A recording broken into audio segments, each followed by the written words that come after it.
The hour of 11 a.m. having arrived, the House will come to order. Members, please take your seats. Sergeants at arms, please close the doors of the House. Prayer today will be offered by our colleague, Representative Vinkett. Immediately after prayer, we will recite the Pledge of Allegiance. Members and guests, please rise as able.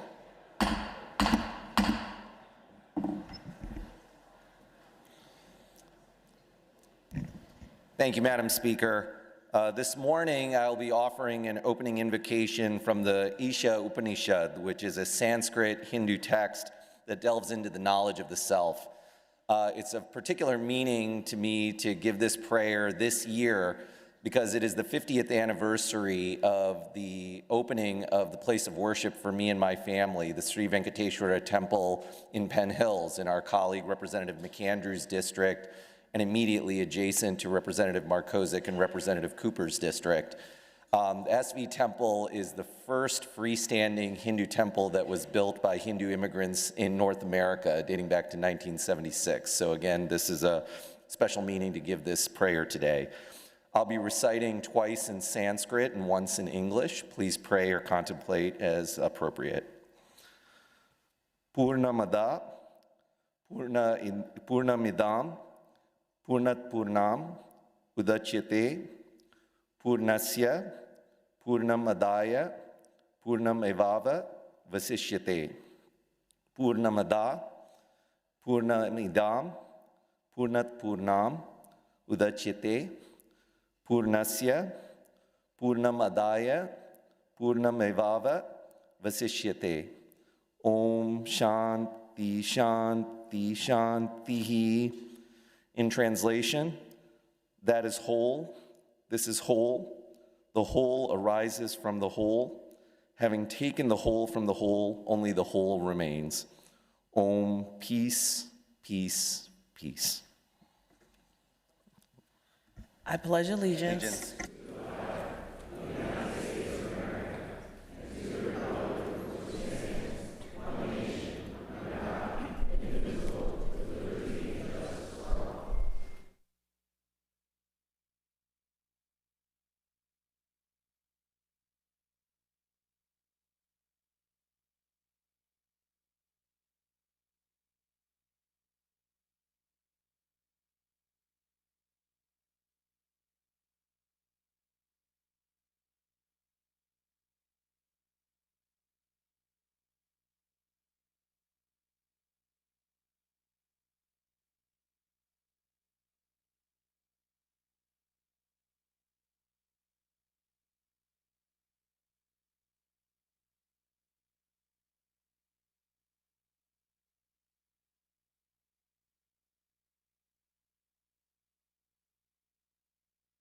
Sergeant at Arms, please open the doors of the House. Members and guests, please take your seats. Without objection, the approval of the Journal of Tuesday, March 24th, 2026 will be postponed until printed. Colleagues, if you can take your seats.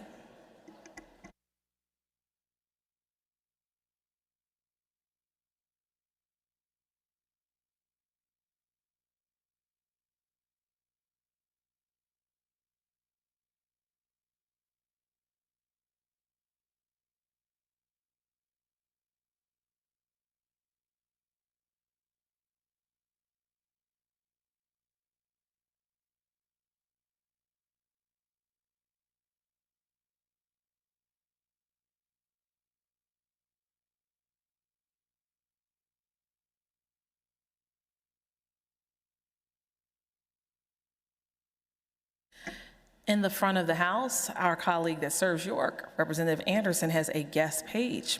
This morning, we welcome Batil DeCesta, a freshman from Messiah College studying business administration and politics, very interested in learning how state government works. Batil, good morning and welcome to the floor.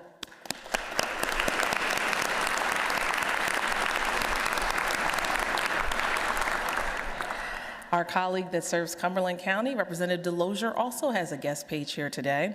We welcome Caleb Kleppies and Kennedy Paul, 2 pages. They're seniors, they attend Trinity High School, and we are so glad to have them and hope they'll come back. Welcome.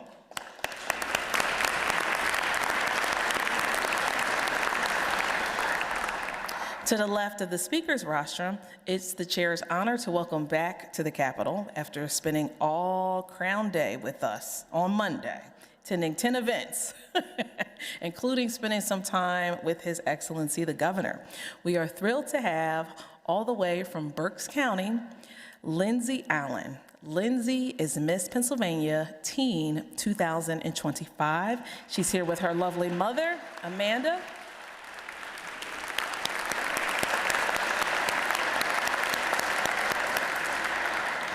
Lindsay is a senior at Penridge High, and she lives in Representative Stats District. I misspoke, Bucks County, and she is the author. More energy than the chair, says she's not tired from Monday. Chair says, speak for yourself. Our colleague from Montgomery County, Representative Bradford, has some neighbors here seated to the left of the speaker's rostrum. We're happy to have Amen and Susanna Gibson, along with their children, Miles and Amari. They are here as Miles is exploring his careers and knowing everything about everything. And that's a direct quote. Miles, we hope you learn more than we know today. Welcome to the floor of the House, sweetheart.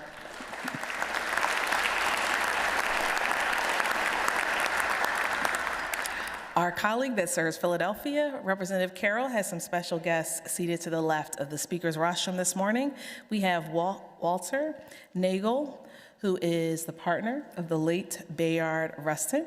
We have Sean Williams and Susanna Morgan from the LGBTQ Equality Alliance of Chester County. We have Connor Hepp of the Chester County History Center. They're here in recognition of the second anniversary as March 17th as Bayard Rustin Day here in the Commonwealth of Pennsylvania. Bayard was a visionary strategist, courageous advocate, and someone who's an architect of the civil rights movement. We are so grateful to have these guests here today. Welcome to the floor of the House.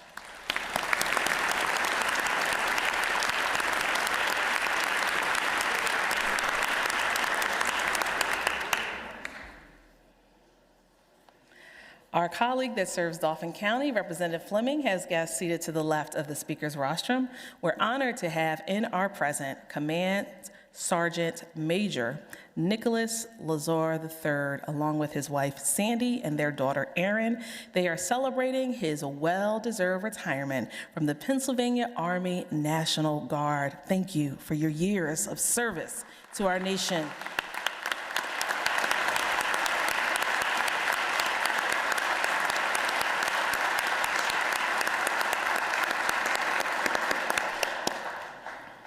In the rear of the House, our colleague that serves Delaware County, or our colleagues, Representatives Boyd and Curry, bring to the floor of the House the Upper Darby High School Band, which won the 2025 Pennsylvania 5A State Champions for a consecutive title 5 times in a row, the 2025 U.S. Band's 5A National Champions, and one of these great members of the band is a son from Representative Heather Boyd. We are glad to welcome him along with all of his colleagues. And the chair can say, having gone to the Veterans Day parade in media every year, Upper Darby Band, they shut it down. Welcome to the floor of the House.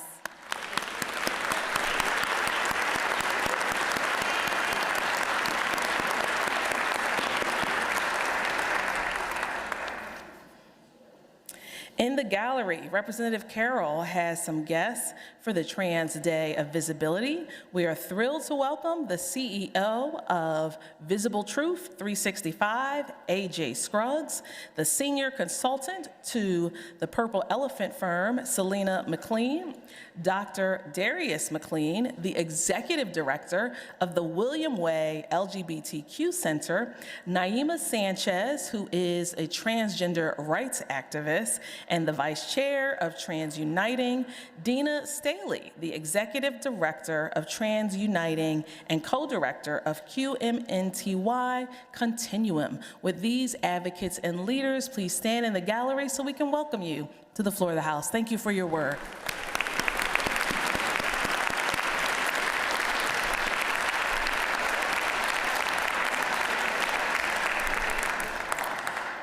Our Our colleague that serves Chester and Delaware counties, Representative Williams, has the Garnet Valley Girl Scout Troop 597 visiting the Capitol today. Garnet Valley Girl Scouts, are there any more peanut butter sandwich cookies? Chair's mother would like to know. Please stand. Welcome to the floor of the House.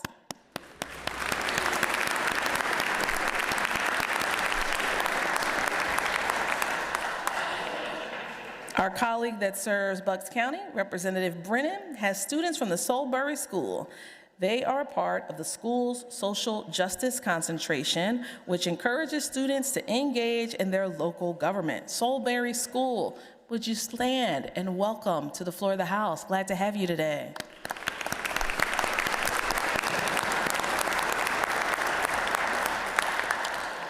Our colleague that serves Allegheny County, Representative Steele, has her daughter back here, but she's here with her class. We are thrilled to welcome Catherine O'Hara and the 7th grade government class. They are sitting in the gallery. Catherine has been here before and was a floor page last summer with this student government class all the way from Allegheny County. Stand so we can welcome you to the floor of your house.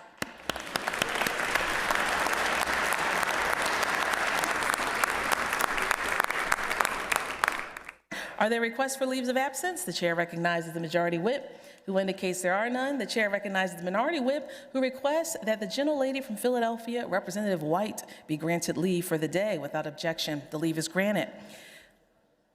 The chair is about to take the master roll call. Members will proceed to vote.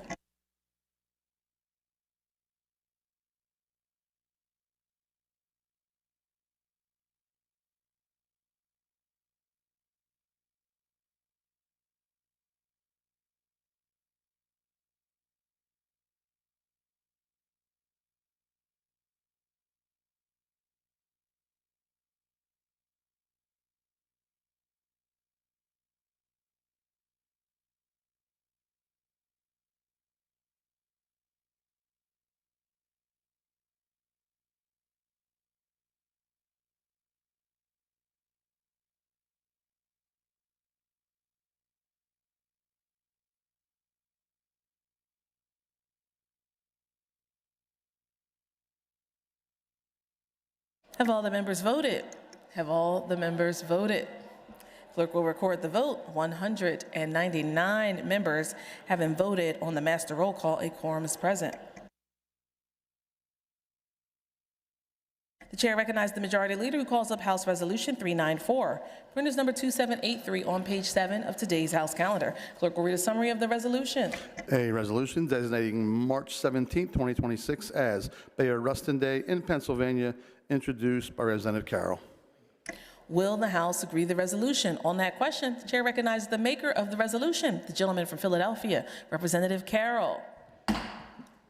Thank you so much, Madam Speaker. I rise today in support of House Resolution 394, which designates March 17, 2026 as Bayard Rustin Day here in the Commonwealth of Pennsylvania. Bayard Rustin was not only just a giant for the civil rights movement, he was also one of our own. Bayard was born and raised right here in Pennsylvania in the city of Westchester. He was shaped both by the community he was raised in and his Quaker upbringing, which instilled in him a deep and abiding belief in peace, equality, and power. Much of that foundation comes from his grandmother, Julia Rustin, who raised him and taught him that Quaker values of justice, service, and a foundation of equality for all people. He attended Westchester High School, where he distinguished himself as a student and an athlete, and he went on to study at Cheyney State Teachers College, which now we know as Cheyney University of Pennsylvania. These Pennsylvania's roots helped form the foundation of a life devoted to justice. From there, Bayard Rustin became a key strategist in some of the most defining moments in our country and in the civil rights movement. He participated in early freedom rides, challenging segregation and interstate travel. He played as an important role in the Montgomery bus boycotts, helping to advocate and advance nonviolence resistance, and he served as the chief organizer of the 1963 March on Washington, bringing together hundreds of thousands in a peaceful call for jobs and freedom. Despite facing discrimination and being pushed aside because of who he was, Bayard Rustin remained steadfast in the commitment and dignity, equality, and justice. In recognition of his extraordinary contributions, he was awarded the President's Medal of Freedom, one of our nation's highest civilian honors, following his lifetime of service. And today, we are especially honored to be joined by his husband, Walter Nagel, whose presence reminds us that Bayard Rustin's legacy is not only historic, but deeply personal and enduring. By adopting this resolution, we honor our Pennsylvanians whose life and work has helped bend the arc of history towards justice. Let us not only remember Bayard Rustin today, but let us carry on forward his courage, his conviction, and his unwavering belief that justice, when pursued with discipline and love, will always prevail. I ask for affirmative vote on House Resolution 394 today, and thank you for your time, Madam Speaker. The chair thanks the gentleman. Those in favor of the resolution will be voting aye. Those opposed will be voting no. Members will proceed to vote.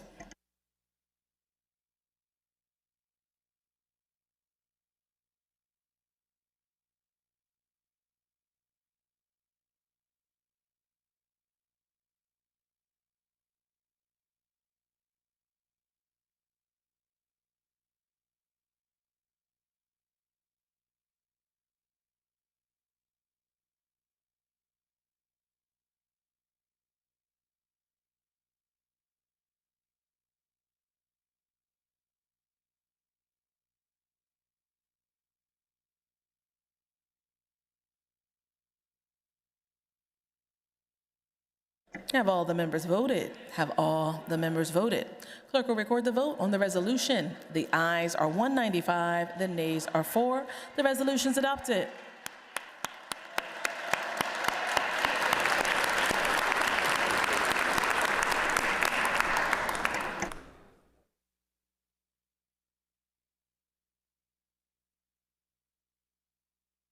Colleagues, some of you are aware that the 65 sworn-in elected ladies of the House took a group photograph just before we began session. But today we are happy to say a rep-elect joined that group, a 66 soon coming in a few weeks once we get everything behind us.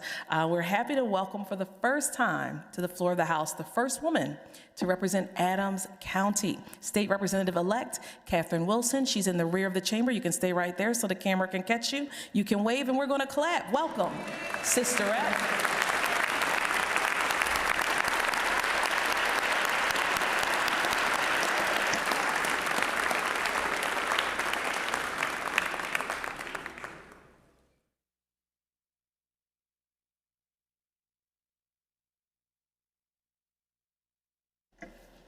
The chair recognizes Representative Daley, Chair of the Committee on Tourism, Recreation, and Economic Development, who reports the following resolutions. H.R. 416, reported as committed. Will the House agree to report? It's agreed to. H.R. 422, reported as committed. Will the House agree to report? It's agreed to. H.R. 437, reported as committed. Will the House agree to report? It's agreed to. H.R. 440, reported as committed. Will the House agree to report? It's agreed to. H.R. 445, reported as committed. Will the House agree to report? It's agreed to. H.R. 446, reported as committed. Will the House agree to report? It's agreed to. The chair recognizes Representative Frankel, Chair of the Committee on Health, who reports the following bills. House Bill 1077, reported as amended. Will the House agree the bill is agreed to? House Bill 2265, reported as amended. Will the House agree the bill is agreed to? The chair recognizes Representative Frankel, Chair of the Committee on Health, who reports the following resolutions. H.R. 404, reported as committed. Will the House agree to the report? It's agreed to. H.R. 405, reported as committed. Will the House agree to the report? It's agreed to. H.R. 414, reported as committed. Will the House agree to the report? It's agreed to. H.R. 428, reported as committed. Will the House agree to the report? It's agreed to. H.R. 430, reported as committed. Will the House agree to the report? It's agreed to. H.R. 432, reported as committed. Will the House agree the report is agreed to? H.R. 435, reported as committed. Will the House agree the report is agreed to? H.R. 443, reported as committed. Will the House agree the report is agreed to? H.R. 447, reported as committed. Will the House agree the report is agreed to? H.R. 458, reported as committed. Will the House agree the report is agreed to? The chair recognizes Representative Samuelson, Chair of the Committee on Finance, who reports the following resolution. H.R. 408, reported as committed. Will the House agree the report is agreed to? The chair referred the following bills, which the clerk will now read. Referrals, March 24th, 2026. House Bill 2401, House Bill 2402, House Bill 2403, House Bill 2404, House Bill 2405, House Bill 2406, House Bill 2407, House Bill 2408, House Bill 2409, House Bill 2410, House Bill 2411, House Bill 2413, all to appropriations.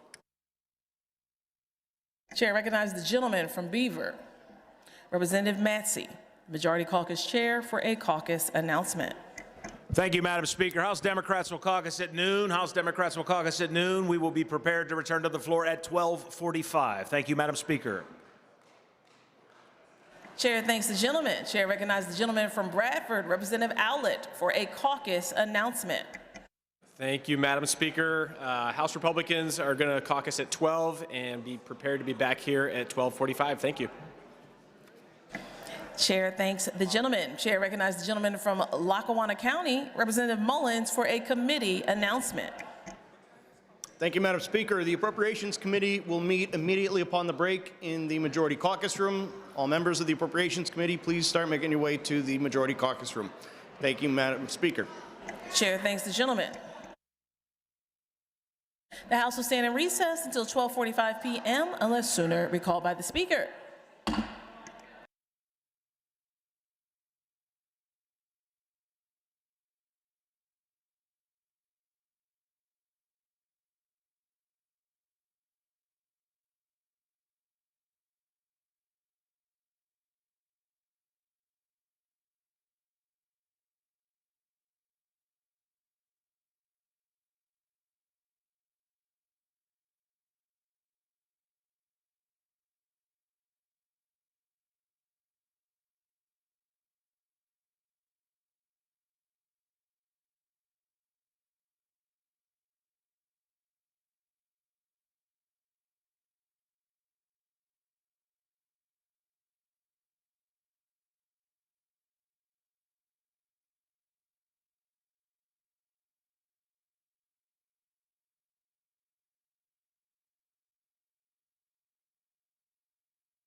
The hour of 1:15 having arrived, the House will come to order.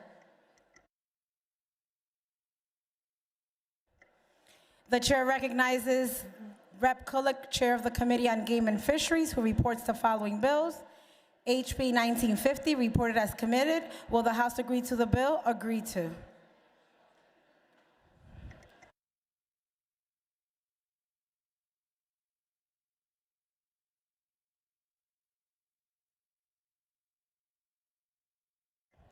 The chair recognizes Representative Harris, Chair of the Committee on Appropriation, who reports the following bills. HB 200, re-reported as committed. Will the House agree to the report? Agree to. House Bill 1191, re-reported as committed. Will the House agree to the report? Agree to. House Bill 1718, re-reported as committed. Will the House agree to the report? Agree to. House Bill 1800, re-reported as committed. Will the House agree to the report? Agree to. House Bill 1851, re-reported as committed. Will the House agree to the report? Agree to. House Bill 2163, re-reported as committed. Will the House agree to the report? Agree to. House Bill 2400, reported as committed. Will the House agree to the bill? Agree to. House Bill 2401, reported as committed. Will the House agree to the bill? Agree to. House Bill 2402, reported as committed. Will the House agree to the bill? Agree to. House Bill 2403, re-reported as committed. Will the House agree to the bill? Agree to. House Bill 2404, reported as committed. Will the House agree to the bill? Agree to. House Bill 2405, reported as committed. Will the House agree to the bill? Agree to. House Bill 2406, reported as committed. Will the House agree to the bill? Agree to. House Bill 2407, reported as committed. Will the House agree to the bill? Agree to. House Bill 2408, reported as committed. Will the House agree to the bill? Agree to. House Bill 2409, reported as committed. Will the House agree to the bill? Agree to. House Bill 2410, reported as committed. Will the House agree to the bill? Agree to. House Bill 2411, reported as committed. Will the House agree to the bill? Agree to. House Bill 2412, reported as committed. Will the House agree to the bill? Agree to. House Bill 2413, reported as committed. Will the House agree to the bill? Agree to. Senate Bill 375, re-reported as amended. Will the House agree to the report? Agree to.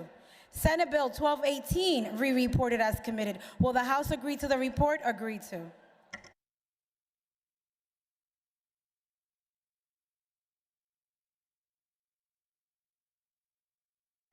The chair recognizes Representative Borowicz for correction of the record.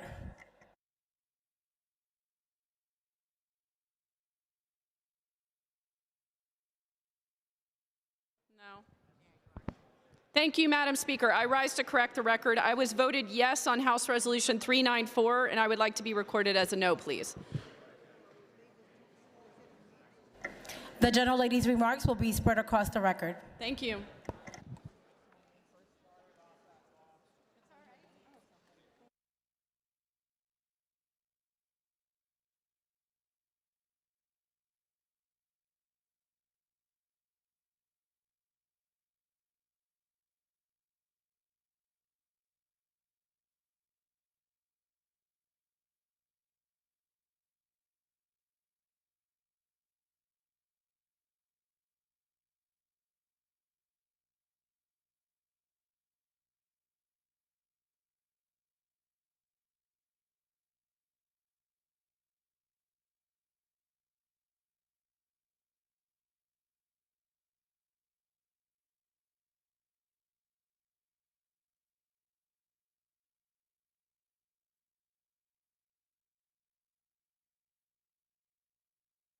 The chair recognizes the majority leader who calls up House Resolution 440, printer's number 3014 on page 1 of Supplemental Calendar A.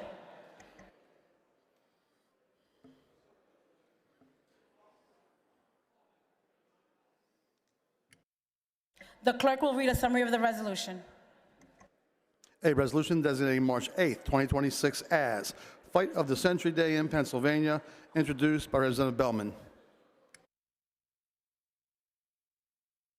Will the House agree to the resolution? Those in favor of the resolution will vote aye.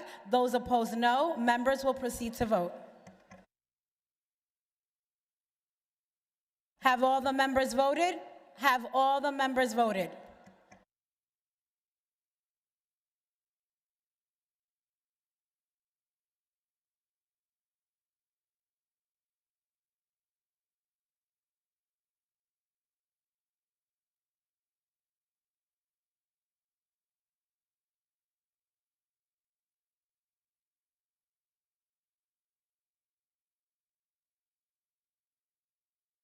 On the resolution, the ayes are 196 and the nays are 3. The resolution is adopted.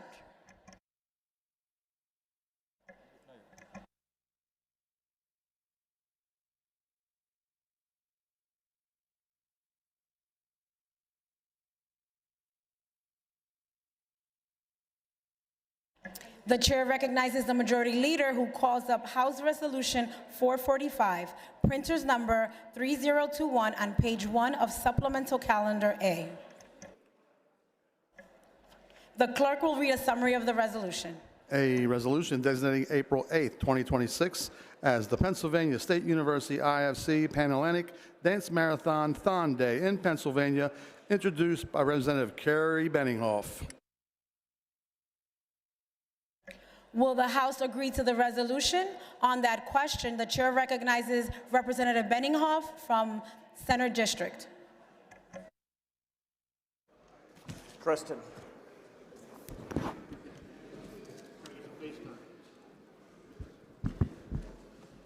Good afternoon, everybody. Thank you, Madam Speaker. I'm joined by Kristen Marcel. We just want to take a few moments to recognize the Dance Marathon at Penn State University again this year. As you know, this is a significant effort by all the students across all the campuses. They have gone above and beyond what we anticipated. But I think it's important just to do a little background. These volunteers spend over 16,500 of volunteers donating time, 5 million hours to put this dance marathon on, which is a 46-hour event up at the university, raising money for pediatric cancer research, treatment, and family support at Hershey Medical Center.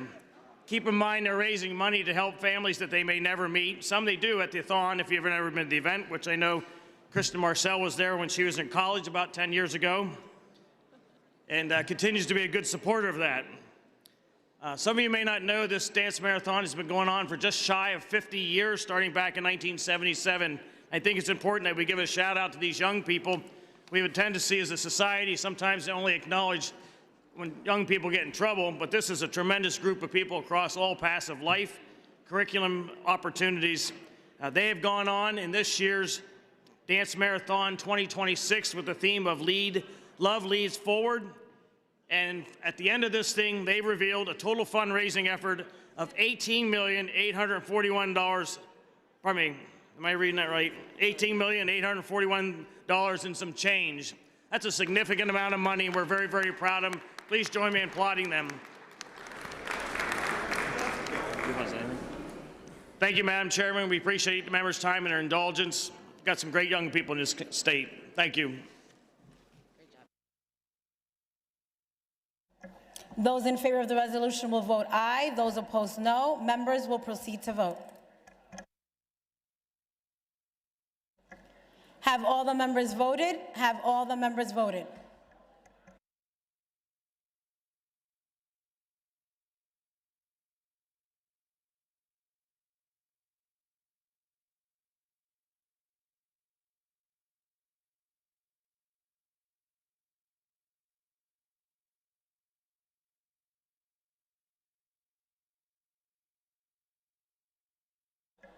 The clerk will record the vote. On the resolution, the ayes are 198 and the nays are 1. The resolution is adopted.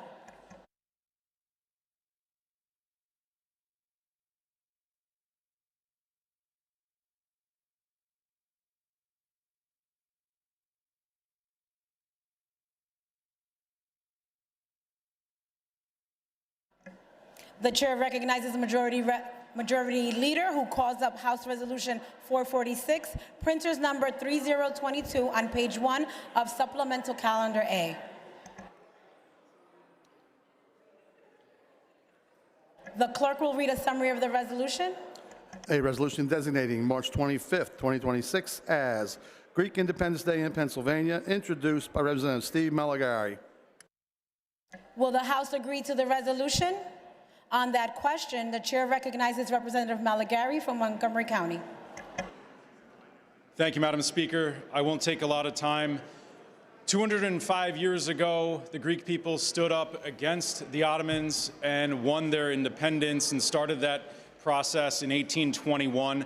That was 45 years after the United States and our country fought for its independence against colonial Britain. I want to recognize that this particular day is celebrated across the globe.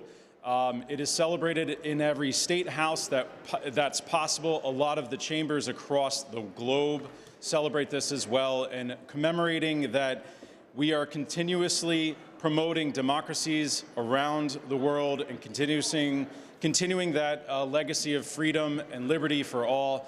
And the Greek people did that. They continue to do that. And through the communities across our Commonwealth, of which many of you have Greek communities, do wish them a very happy Greek Independence Day. Zito Elas, long live Greece. Thank you, Madam Speaker.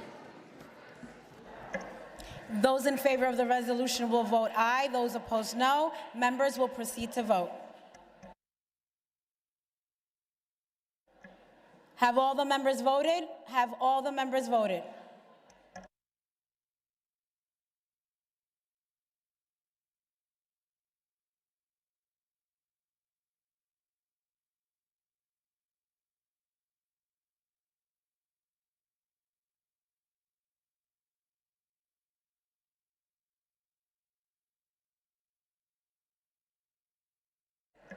The clerk will record the vote. On the resolution, the ayes are 197 and the nays are 2. The resolution is adopted.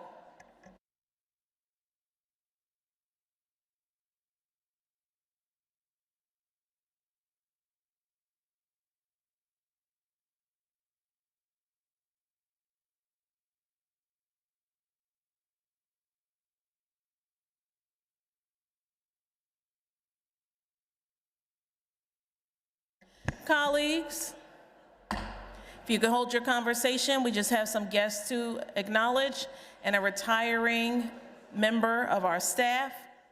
The House will come to order.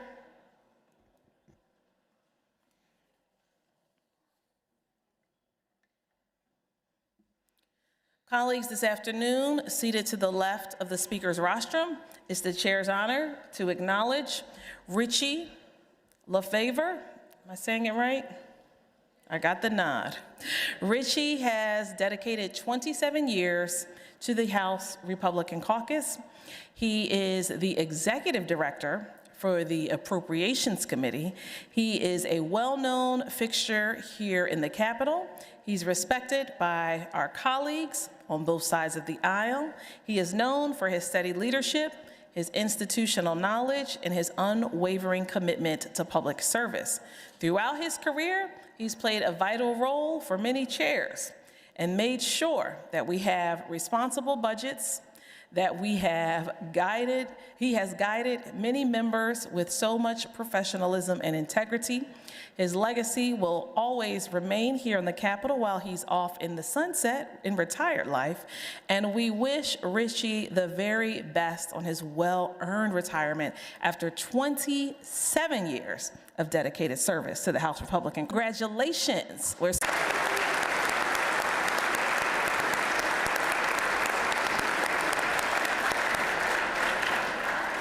The gentleman from Indiana County, Representative Struzzi, is so appreciative for all of your service, and we want to thank you.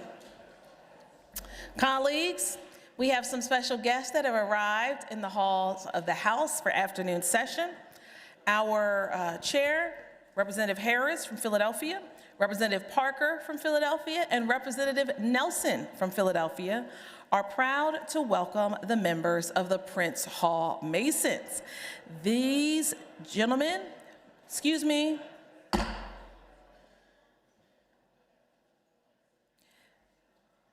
in Pennsylvania, the legacy of the Prince Hall Freemasonry dates all the way back to 1797, with the establishment of African Lodge 459 in Philadelphia. Currently, the most worshipful Prince Hall Grand Lodge of Pennsylvania is led by the most worshipful Grand Master, Timothy Cager, and Deborah Grand Chapter, Order of the Eastern Star, is led by the Grand Worthy Matron, Kelly J. Shepard. For more than 2 centuries, Prince Hall Masons have played a foundational role in the development of African American civic, educational, and religious institutions. We are so grateful to have these members here on the floor of the House, and some of their distinguished members include Richard Allen, Reverend Absalom Jones, Octavius V. Cato, Judge Raymond Pace Alexander. Colleagues, let's give a very warm welcome to these guests, and we invite our guests to stand in the back of the House so we can acknowledge you. Welcome.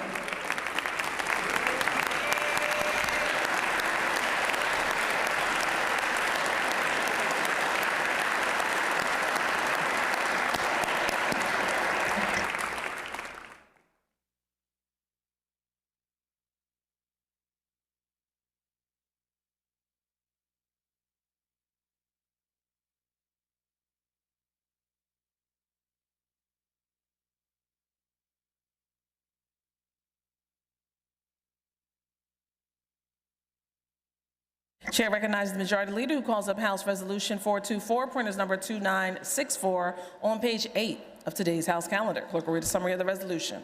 A resolution designating March 25, 2026 as Prince Hall Mason Day at the Capitol in Pennsylvania in recognition of the most worshipful Prince Hall Grand Lodge of Pennsylvania, introduced by Representative Jordan Harris. Will the House agree to the resolution? Those in favor of the resolution will be voting aye. Those opposed will be voting no. Members will proceed to vote.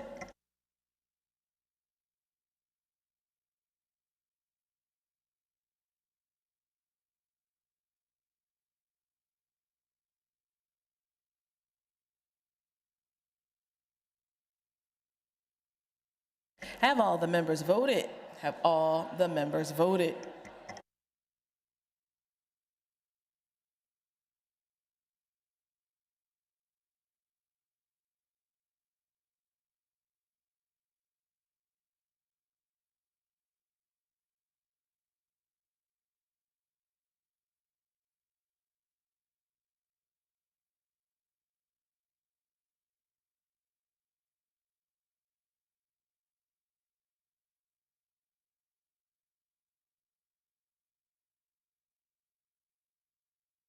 Clerk will record the vote. On the resolution, the ayes are 195, the nays are 4. The resolution's adopted. Colleagues in the gallery, our colleague that serves Philadelphia, Representative Doherty, has the Northeast High School government class.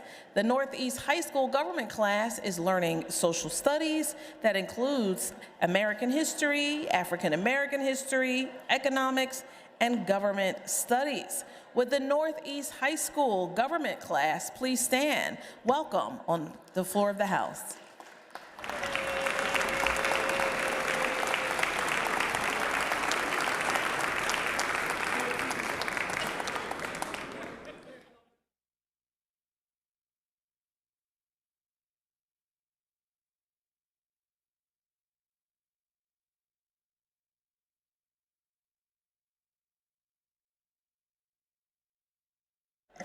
Majority Leader calls up House Resolution 454, printers number 3046, on page 8 of today's House calendar.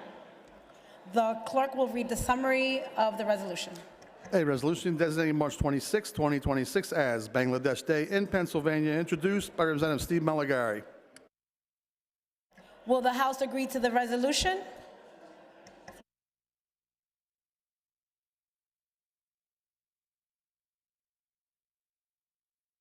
Those in favor of the resolution will vote aye. Those opposed, no. Members will proceed to vote. Have all the members voted? Have all the members voted?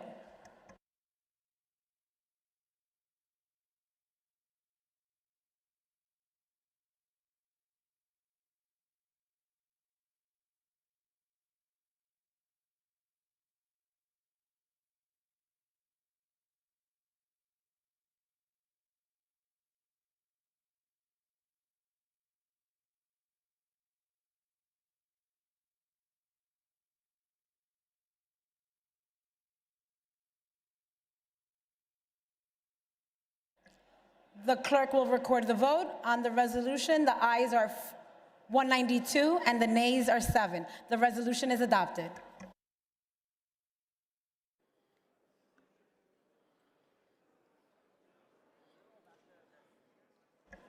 Majority Leader calls up House Resolution 456, printers number 3038 on page 8 of today's House calendar. The clerk will read a summary of the resolution. A resolution designating July 1st, 2026 as Canada Day in Pennsylvania to celebrate the enduring relationship between the Commonwealth of Pennsylvania and Canada, introduced by Representative Davidson.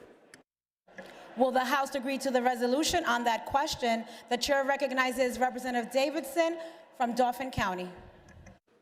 Thank you, Madam Speaker. I'll be submitting my remarks for the record, but before I do that, I just wanted to express my personal gratitude to the Canadian delegation who visited with us yesterday.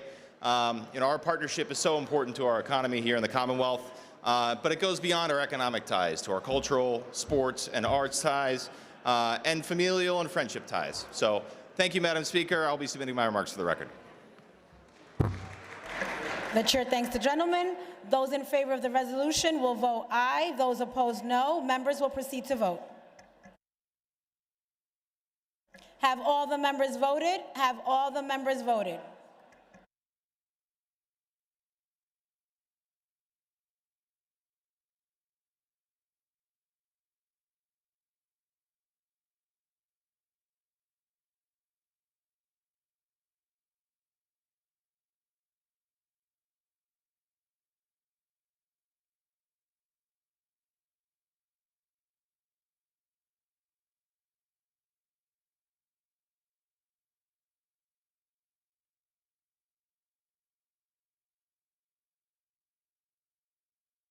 The clerk will record the vote. On the resolution, the ayes are 196 and the nays are 3. The resolution is adopted.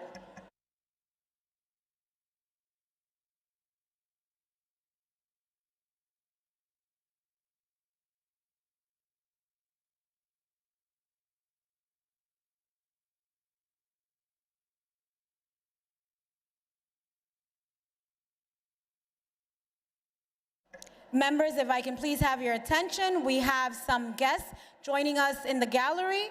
The chair welcomes East Stroudsburg University Student Government Association, which is the governing student body.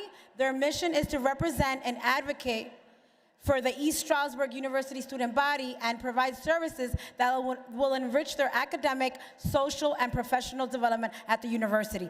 Please let's welcome Representative Pashinsky's guests here in the gallery. Guests, please rise and be recognized.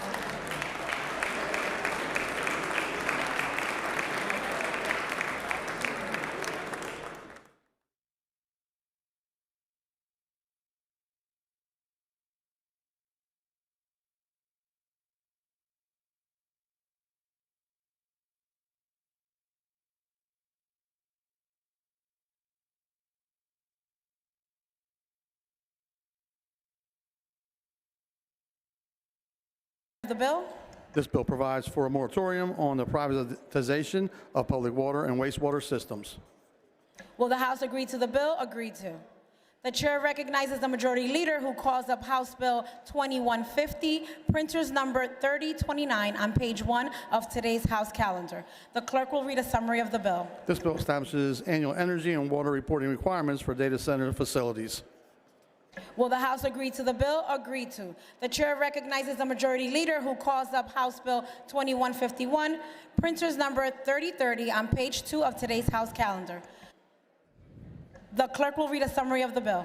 This bill directs the Department of Community and Economic Development to develop a model ordinance to assist municipalities with the sitting data centers. Will the House agree to the bill? Agreed to. The chair recognizes the majority leader who calls up Senate Bill 848, printers number 0940 on page 4 of today's House calendar. The clerk will read a summary of the bill. This bill adds PEMA and PHMC to the State Planning Board. Will the House agree to the bill? Agreed to.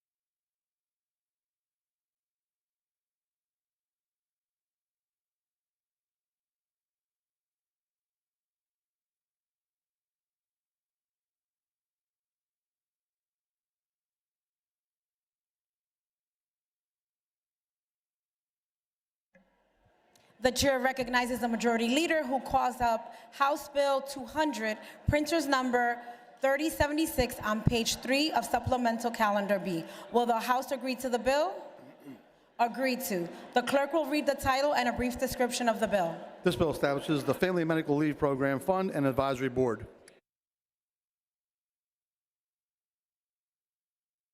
The bill will temporarily be over. The chair recognizes the majority leader who calls up House Bill 1191, printers number 3068 on page 1 of supplemental calendar B. The bill has been considered. Will the House agree to the bill? Agreed to. The clerk will read the title and a brief description of the bill. This bill provides for prohibition on blocking of crossings, for limitation on length of freight or work trains, for authorization to monitor safety practices. The bill has been considered on 3 different days and agreed to. The question is, shall the bill pass finally? On that question, the chair recognizes Representative Matsey from Beaver County. Thank you, Madam Chair. A little over 3 years ago, a Norfolk Southern train carrying hazardous materials derailed in East Palestine, Ohio. That crash and the subsequent release of toxins affected not only communities in Ohio, but in southwestern Pennsylvania. It made them sick, drove them from their homes. Many are still affected to this day. It shined a harsh light on the inherent dangers of transporting hazardous materials and current rail safety practices. At that time, we were told by some that this isn't necessary, the feds will act, or the companies are making changes, or this is an isolated incident. And the overriding theme in all of those objections was for us to wait for some other entity, the FRA, the NTSB, the U.S. House or Senate, no action. But we believed the issue was too important, the stakes too high to wait any longer. A little less than 3 years ago, we acted in a strong bipartisan fashion and passed landmark rail safety legislation with 39 of my colleagues from the other side of the aisle in support. But the bill died in the Senate, and nothing has changed. In 2023, comprehensive bipartisan legislation, the Railway Safety Act, was introduced on the federal level. But as of yet, no action has been taken. Delayed again and again and again. Nothing has changed. Since 2023, the United States has averaged roughly 3 train derailments per day, totaling over 1,200 annually, including one in Newcastle and Norfolk, Southern derailment in Bethlehem in 2024 that dumped diesel fuel into the Lehigh River. Nothing has changed. Now, I want to be clear. This bill is not an attack on freight rail. As I've said in the past, and I believe my record bears this out, there has been no greater proponent of freight rail than Rob Matsey.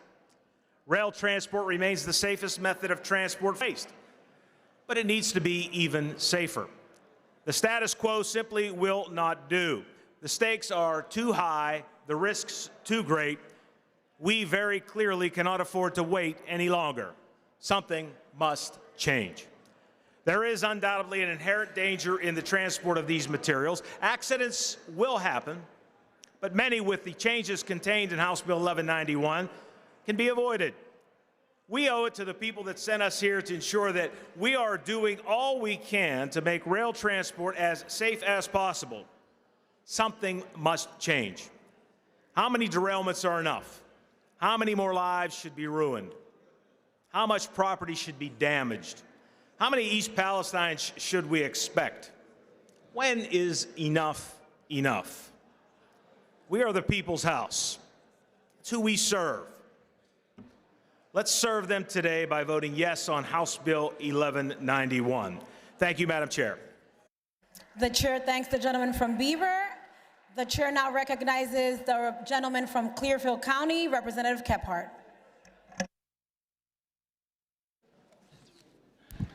Thank you, Madam Speaker. Madam Speaker, I just offer some counter debate on this to the good gentleman from Beaver County, who's honestly a good and fair, reasonable legislator that I like in this place. And but just to provide some counterbalances, this is not a disagreement with him, it's a disagreement with the bill itself and the policy and the impact that it will have. Under this bill, when trains come into Pennsylvania, they will need to stop and unhook before continuing on. That just simply isn't practical. My district utilizes rail regularly. I proudly have a rail yard in my district, and we have a long history of using rail to power Pennsylvania with our beloved coal in our district. So there's pictures from years ago of long trains rolling in the Shawville power plant in my district, coal that powered this Commonwealth. And today we still use the area's rail transport for coal, and it is great to see the coal roll. So the rail company in my district employs a lot of people that will be negatively affected by this bill after the rail customers start to decline as a result of this bill. But what is unwritten here is just as important. The bill will have a negative effect on energy producers in this state. It will make energy transport more expensive. The good gentleman from Greene County has longwall mines in his district off the Pittsburgh seam that fill these trains and send them to the docks in Baltimore. So what happens then? Can the trains hook back up in Maryland or what? So the same thing happens in my district with our surface coal mines and our coal. This bill will make it more expensive to not only transport coal, but oil and stone and so forth. And that's the irony of this bill. Some of the very members who will vote for this bill today, not necessarily the good gentleman from Beaver, but are against the pipelines. Yet with this bill, less oil will go over the rail. So where does it go? The next avenue. Over the road it goes. I would also note that this bill raises serious federal preemption issues. And the best part is, you don't have to take my word for it. You can take it from President Biden's Solicitor General, who stated that similar provisions of an Ohio law were federally preempted. Again, that is President Biden's Solicitor General. And she was agreeing with the Ohio Supreme Court in their assessment when the court held that those issues were federally preempted. If you don't want to take those, take the 10th Circuit, a court of appeals. Did the same thing with an Oklahoma law regarding block crossing. This bill is for 5 minutes. The Oklahoma case was for 10 minutes. And the last provision I want to highlight of this bill today is at the end of page 2. This bill changes property rights apparently as well, as a private company can no longer prohibit non-governmental third parties from trespassing on private property. I would encourage you to read the Supreme Court decision in Cedar Point Nursery and reevaluate that. You have a right to exclude as a property owner. So therefore, given these considerations, I will oppose this bill. Thank you, Madam Speaker. The chair thanks the gentleman. The chair will recognize the chairman from Beaver County for a second time. Thank you, Madam Chair, and I appreciate the gentleman's good remarks. But I'll remind the members, and I left it out of my remarks, and I did use it in my remarks when we passed this legislation a little less than 3 years ago. Title 49, Part 212 permits states to participate in safety inspections of railroads.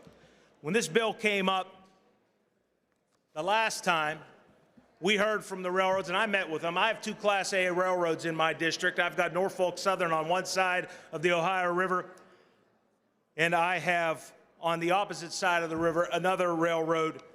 So look, I've got a rail yard in my district as well. But here's what the bill will do. Prohibition on blocking of crossings. We talked about that a little bit in an amendment yesterday offered by the good gentleman, Representative Hogan. Limitation on length of train. Authorization to monitor safety practices and operations by collective bargaining representatives. And the reason that bill is in there is because oftentimes the workers who are out there, and we are all for workers, find something wrong on the tracks, they report it to the railroad, and they say, don't worry about it. And then what happens? Potentially an accident. It requires safe staffing levels of trains and light engines, wayside detector systems. And it talks about a study of transportation of hazardous materials or waste. Look, our bill prompted the Public Utility Commission to act just recently, a little over a month ago. They unanimously, Republicans and Democrat appointees adopted a motion to direct the pertinent technical and legal experts at the PUC to conduct a thorough review of current rail regulations relative to certain critical areas and to report back to the full commission within 6 months. It's a great start, but much more is needed. Again, like I said, we heard 3 years ago that safety was paramount in the rail industry. Safety was paramount for the communities where rail goes through. And look, in Western Pennsylvania, Those two railroads go right through the city of Pittsburgh. Right through the city of Pittsburgh. I say it all the time in my district, if people knew what was on those tracks, they might not be able to sleep at night. But the reality is, it is our responsibility, despite what former President Biden's Solicitor General said, what others have said in the past about it, preemption issues, we have an opportunity to say no. No. Title 49 allows us to participate. If it's got to go to court, it's got to go to court. Think about the people you represent. Think about public safety. And I urge a yes vote. Thank you, Madam Speaker. The chair thanks the gentleman for Beaver. Agreeable to the provisions of the Constitution, the yeas and nays will now be taken. Members will proceed to vote. Have all the members voted? Have all the members voted?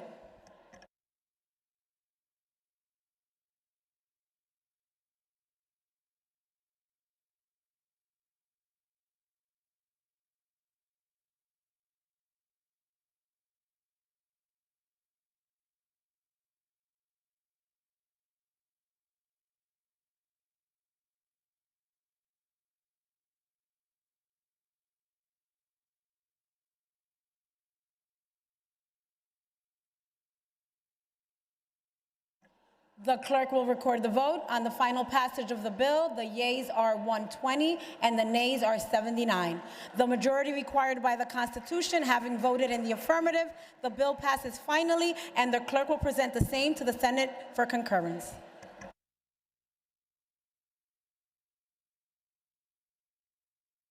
The chair recognizes the majority leader who calls up House Bill 200, printer's number 3076 on page 3 of Supplemental Calendar B. Will the House agree to the bill? Agreed to. The clerk will read the title and a brief description of the bill. This bill establishes the Family and Medical Leave Program Fund and Advisory Board. This bill has been considered on 3 different days and agreed to. The question is, shall the bill pass finally? On that question, the chair recognizes the gentlelady from Delaware County, Representative O'Mara.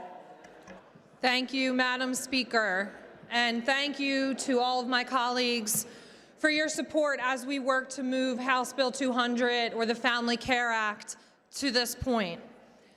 I became a legislator because I want to use my lived experience and my position to make life easier for people and to prevent them from facing the same struggles and hardships that I did and that my family did.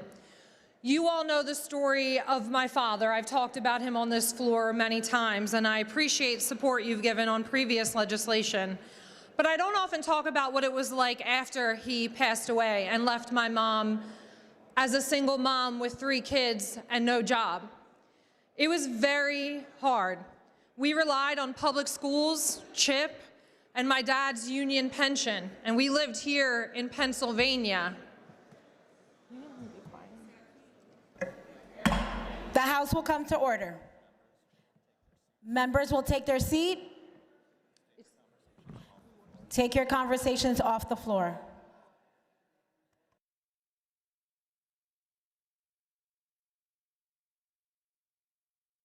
The gentlelady is in order.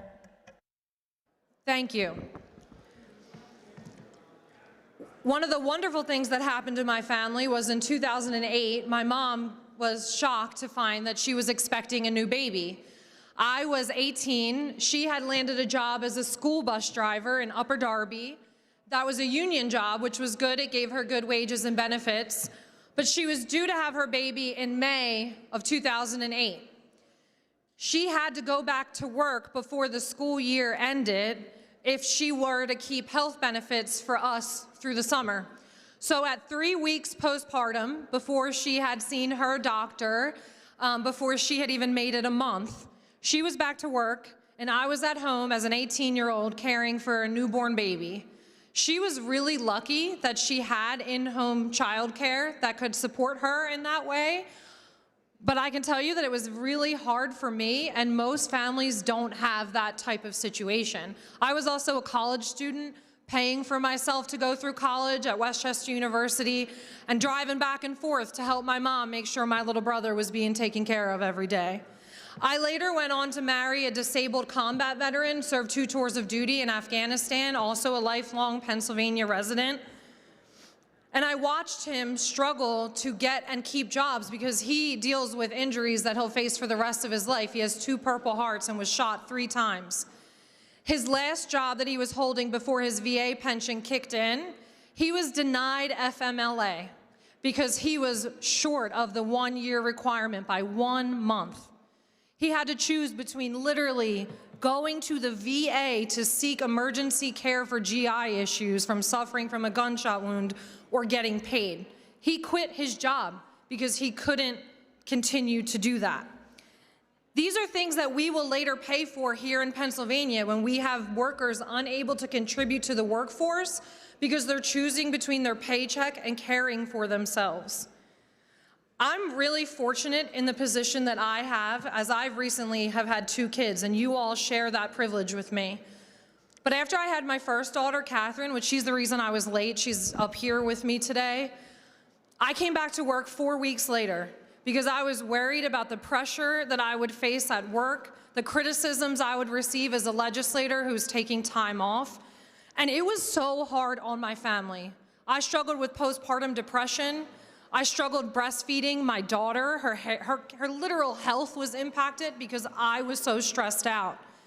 So when I had my second child, William, last July, I had to have a C-section. My husband also had to have emergency hip replacement surgery when I was 5 weeks postpartum. That hip proceeded to pop out 3 times and lead to emergency surgery on Christmas Eve. My life has been so challenging for the last 6 months, and I'm so incredibly fortunate that I have not had to choose between my paycheck and meeting the family obligations that I have had to care for my children and my husband. Not every Pennsylvanian is that lucky. In fact, a majority of Pennsylvanians do not have access to paid family leave and do not qualify for FMLA. You should not have to be lucky or hold a certain job in Pennsylvania to care for your family. And guess what? 81% of Pennsylvanians agree with us. That's not Democrats, that's not Republicans or independents, that's people. 81% of people want us to do this for them. We are the only country in the world, the United States of America is the only country in the world that does, I should say, the only industrialized country that does not offer paid leave in any way to our workers.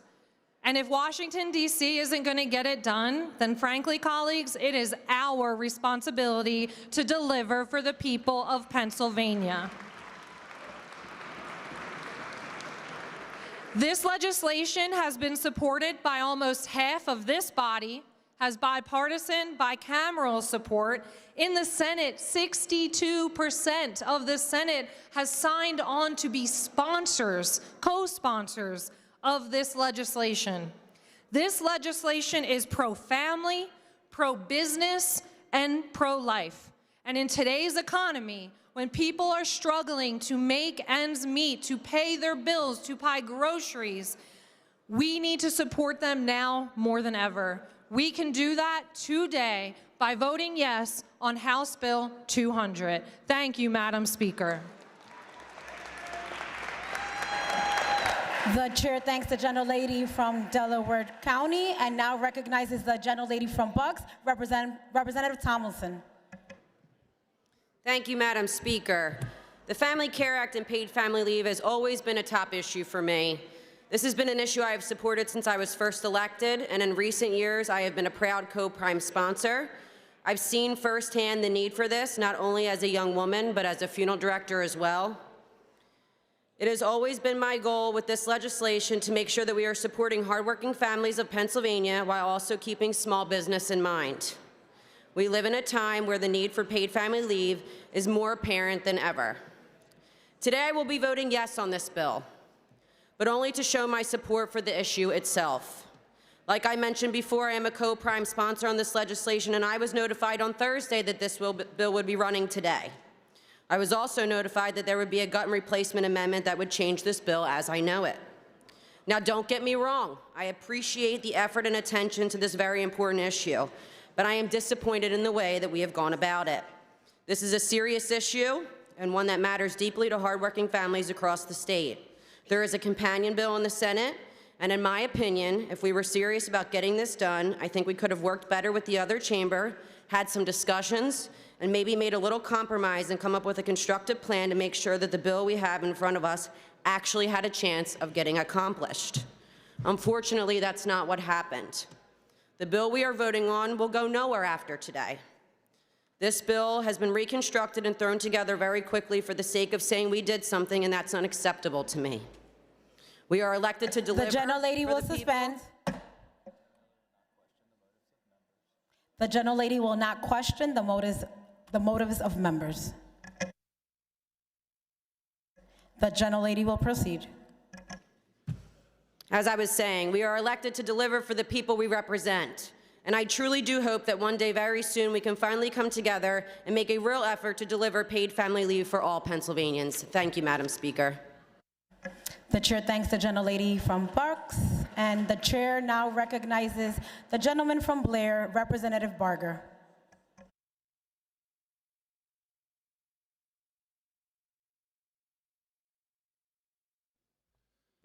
Thank you, Madam Speaker.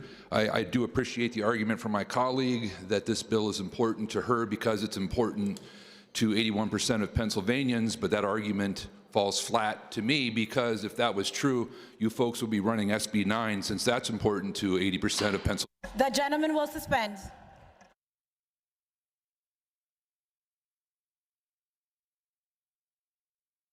The debate on the House floor will pertain only to the bill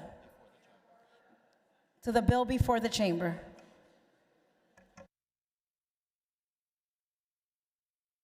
On the question, the chair recognizes the gentleman from Lawrence, Representative Bernstein.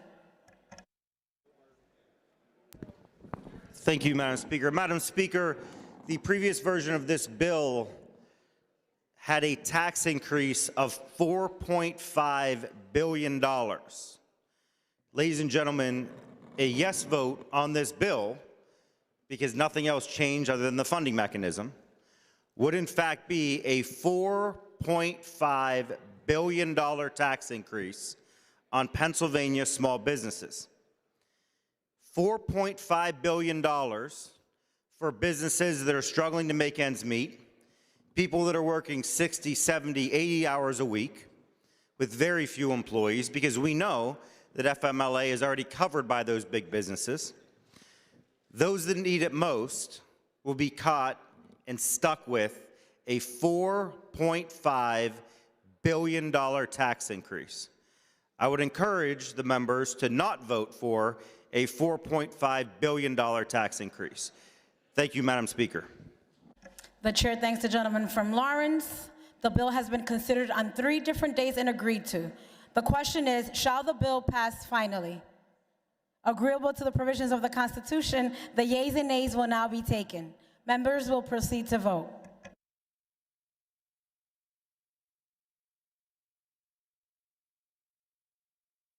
Have all the members voted? Have all the members voted?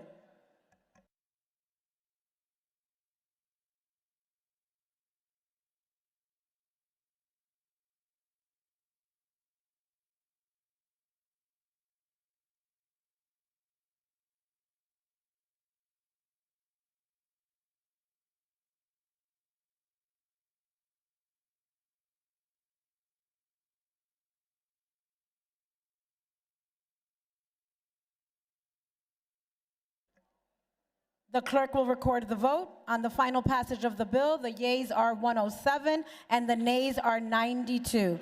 The majority required by the Constitution having voted in the affirmative, the bill passes finally, and the clerk will present the same to the Senate for concurrence.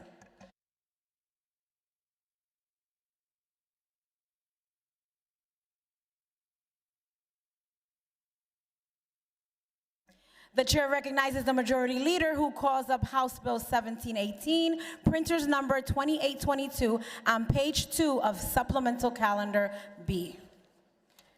Will the House agree to the bill? Agree to. The clerk will read the title and a brief description of the bill. This bill requires homeowners insurers to make certain flood-related disclosures to homeowners. The bill has been considered on 3 different days and agreed to. The question is, shall the bill pass finally? On that question, the chair recognizes the gentlelady from Berks, Representative Rusnak. Thank you, Madam Speaker. Today I rise in support of House Bill 1718. Here in Pennsylvania, communities are facing increasing flooding issues caused by heavier rainfall. One such flood served as the driving force actually behind this bill. The date was July 9th, 2023. Neighborhoods in my district experienced rainfall, a record rainfall of 7 to 8 inches in a matter of 4 to 6 hours. In less than a single day, several longtime homeowners lost everything to a lazy, meandering creek that had turned into Class 4 rapids running directly through their homes. Many of my constituents did not have flood insurance because they thought that their homeowner's insurance would cover that. They also didn't think that they needed flood insurance because they didn't live within the floodplain lines. We all know that water does not respect lines, and so this was the genesis for this bill. House Bill 1718 would address these long-standing misconceptions and help consumers make informed insurance choices. Knowledge is power. House Bill 1718 will empower our constituents, and it will not cost us in this body or the state a dime to do it. I ask for your support for House Bill 1718. Thank you so much, Madam Speaker. The chair thanks the gentlelady from Berks. Agreeable to the provisions of the Constitution, the yeas and nays will now be taken. Members will proceed to vote. Have all the members voted? Have all the members voted?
The clerk will record the vote. On the final passage of the bill, the yeas are 142 and the nays are 57.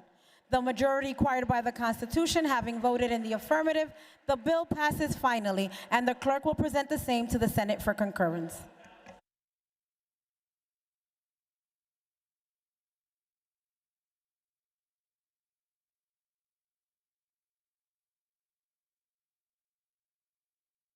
Majority Leader calls up House Bill 1851, printers number 2716 on page 2 of Supplemental Calendar B. Will the House agree to the bill? Agreed to. The clerk will read the title and a brief description of the bill.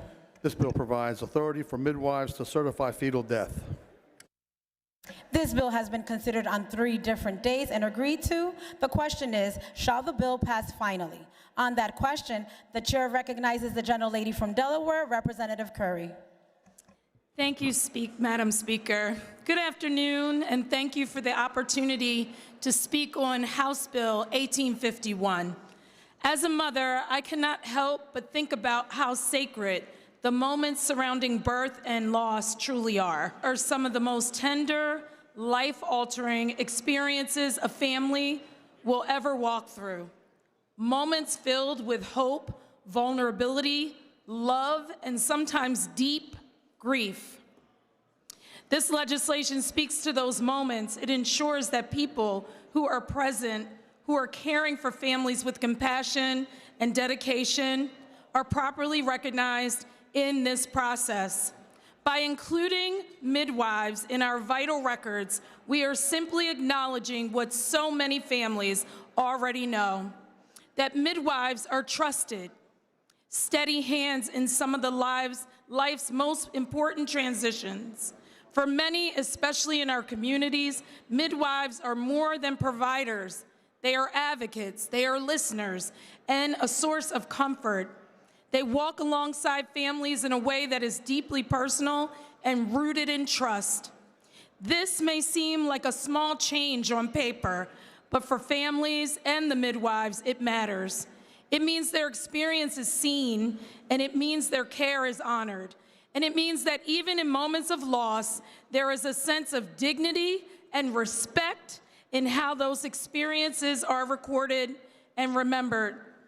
We know that we have to be inclusive in our systems and more accurate and more reflective of real care. We should take care of each other.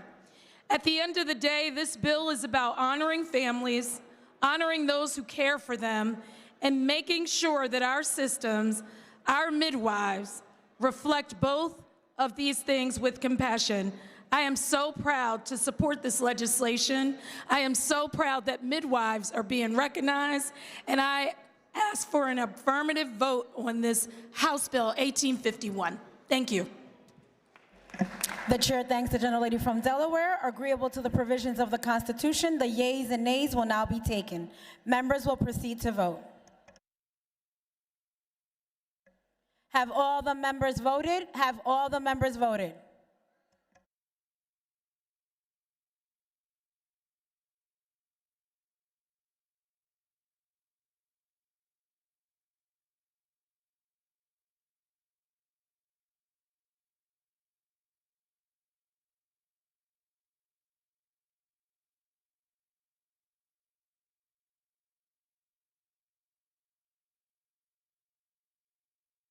The clerk will record the vote. On the final passage of the bill, the yeas are 199 and the nays are 0.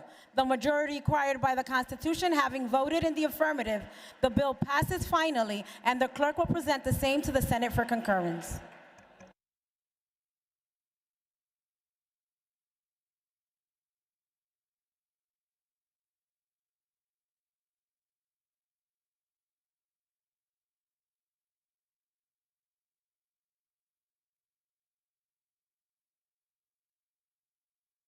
The majority leader calls up House Bill 2163, printers number 2800 on page 3 of supplemental calendar B.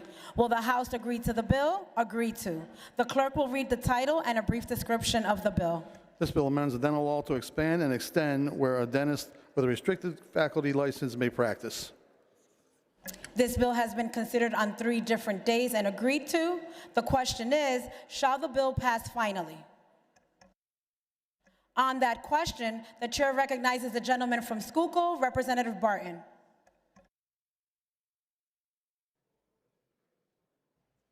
Thank you, Madam Chair. Madam Chair, I rise today in support of House Bill 2163.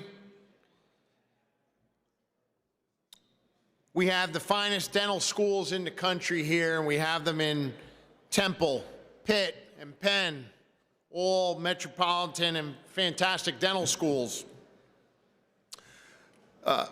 Among other things, this bill eases restrictions for dental school faculty licenses.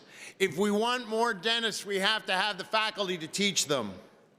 I'd like to thank the Temple University and Temple Dental School for their vision in bringing a Temple Dental Clinic to Tamaqua, Pennsylvania in Schuylkill County. This bill, 2163, will help this happen and encourages oral health in rural Pennsylvania and all of Pennsylvania. I encourage an affirmative vote on 2163. Thank you. The chair thanks the gentleman from Schuylkill and Berks County. Agreeable to the provisions of the Constitution, the yeas and nays will now be taken. Members will proceed to vote.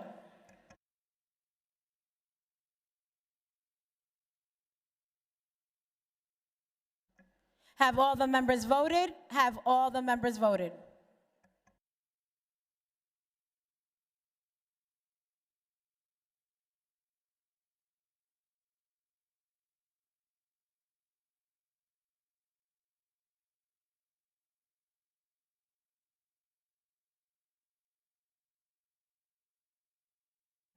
The clerk will record the vote. On the final passage of the bill, the yeas are 199, the nays are 0. The majority required by the Constitution having voted in the affirmative, the bill passes finally, and the clerk will present the same to the Senate for concurrence.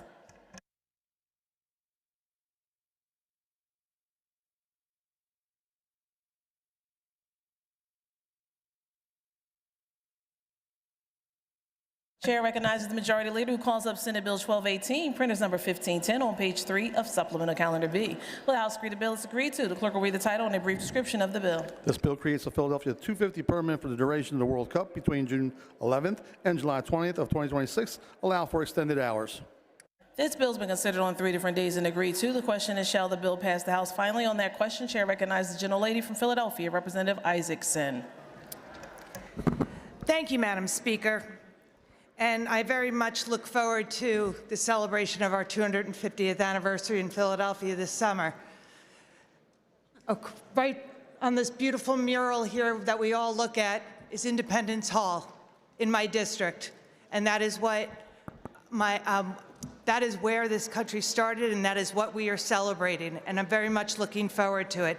Philadelphia was also chosen for so many great events to highlight Philadelphia and the surrounding counties and Pennsylvania as a whole, so we can shine all around. From the FIFA games to the major league sporting events, from golf to baseball, Pennsylvania is going to benefit greatly. I'm sorry that I have to rise in opposition to this bill today. The permit is called the 250 permit, and the 250th anniversary is about that and our independence. Unfortunately, we've gone through a process where this bill is not vetted to the satisfaction of my constituents, and we are all here on behalf of our constituents.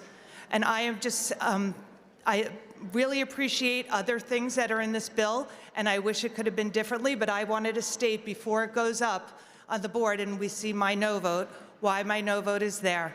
I would need to make sure that my constituents are protected, and unfortunately, this bill is giving a special permit for 40 consecutive days to operate till 4 a.m. in the morning. And the FIFA matches, I looked it up, it's not 40 days worth of matches going late at night. It's not 40 days that we're having a baseball game or anything else. So I just want to make sure that I could try and protect my constituents, and that's why I'm speaking. And it's not against my city, and it's not against any of the events that are going forward. It is because I want to make sure that my constituents know that I fought that they didn't have to put up with the bars opened up in their communities when they don't get a say, because that say is taken away from them in this bill also. The city of Philadelphia hopefully will do a great job, and I look forward to working with them to try and do the best I can for my constituents. But having their rights and their voice taken away from this process is not something that I can condone. So I will be a no vote on this bill. Thank you. Chair thanks the gentlelady. Agreeable to the provisions of the Constitution, the yeas and nays will now be taken. Members will proceed to vote.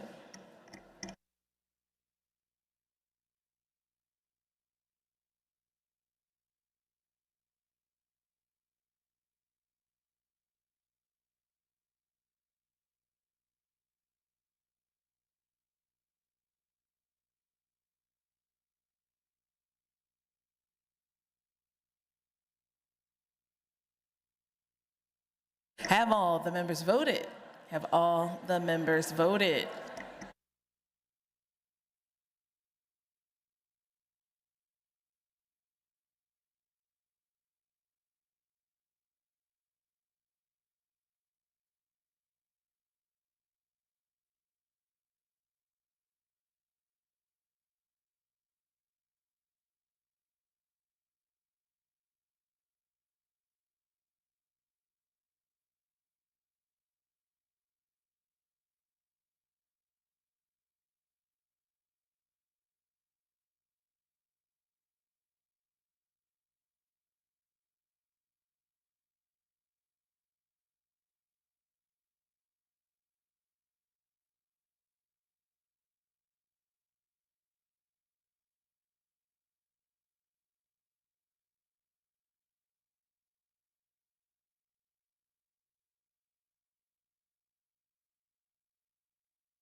Clerk will record the vote. On final passage of the bill, the yeas are 176, the nays are 23. The majority required by the Constitution having voted in the affirmative, the bill passes the House finally, and the clerk will return the same to the Senate with the information that the House has passed the bill without amendment.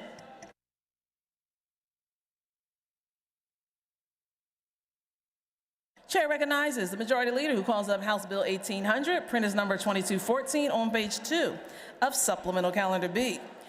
Will the House agree the bill is agreed to? The clerk will read the title and a brief description of the bill. This bill provides for marriage equality. This bill's been considered on 3 different days and agreed to. The question is, shall the bill pass the House finally? On that question, Chair recognizes the maker of the bill, the gentleman from Philadelphia, Representative Kenyatta. Thank you, Madam Speaker. So 2 big dates, really difficult for me to forget. First, June 26, 2015. Second, February 5th, 2022.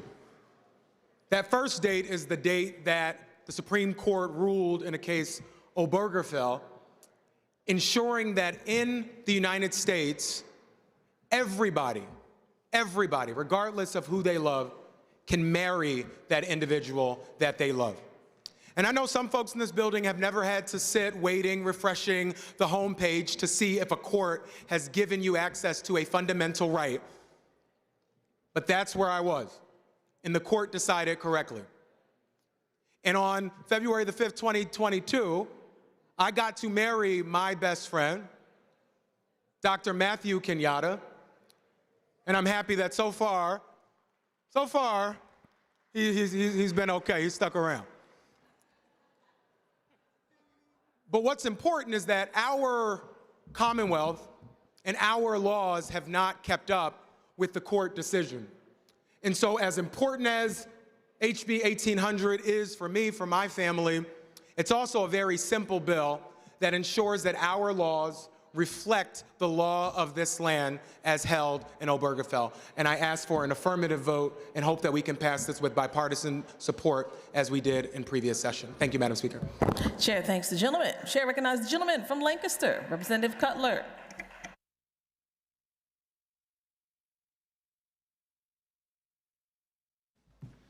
Thank you, Madam Speaker.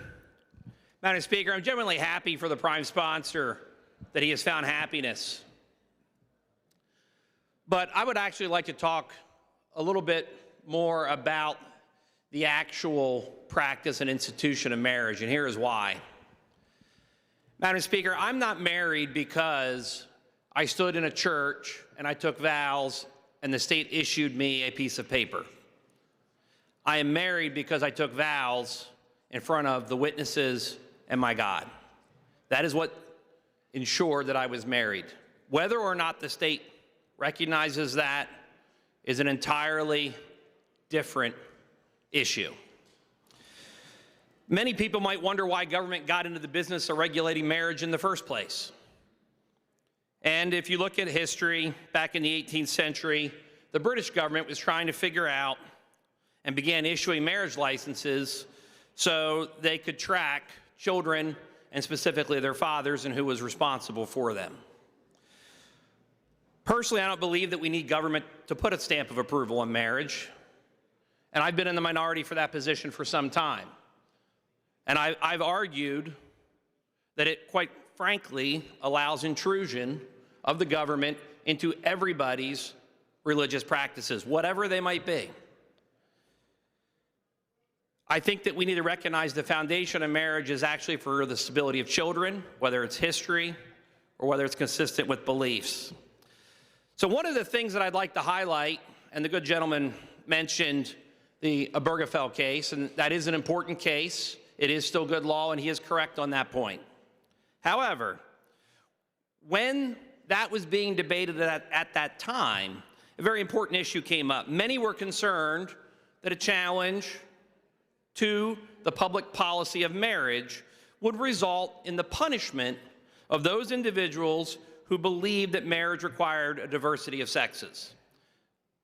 Many religions choose to recognize that based on their closely held beliefs. In fact, it was such an important part of that debate that when the court's majority opinion in Obergefell came out, It explicitly stated that there were reasonable people of goodwill on both sides of the issue who should be free to order their lives and their institutions around their individual beliefs. The dissent in Obergefell actually warned that the result of the decision would undermine people's ability to adhere to a traditional view of marriage in the public square. Madam Speaker, this is not some idea that has not borne fruit. In fact, you can look no further than the florist, Baronelle Stutzman, who was pushed out of her business due to her own personal convictions on marriage. Her friend Rob asked her to provide flowers for a wedding to his same-sex partner. She took his hand in hers and said that she loved him, but because of her faith, she could not participate. They hugged. That kind of gentle acceptance, understanding, and recognition of one another's views, I think, is what makes America so great. However, she was later targeted by government. The state's attorney general prosecuted her because of her beliefs. It was not an individual claim brought by the injured party. It was government reaching into lives. If we really want a moderate proposal that recognizes the interests of both sides, why not include that recognition in the law of Obergefell's promise that reasonable people can disagree and order their lives as they see fit?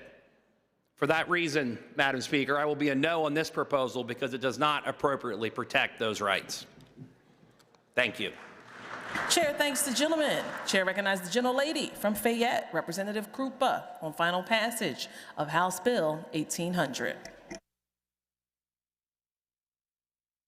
Thank you, Madam Speaker. I rise today in opposition to House Bill 1800. Last session, when we voted for this bill, I let my desire to not offend guide my vote, which was in the affirmative. I failed to face the issue with the respect and attention that it deserves. For centuries, across cultures and civilizations, marriage has been recognized as something more than a simple contract.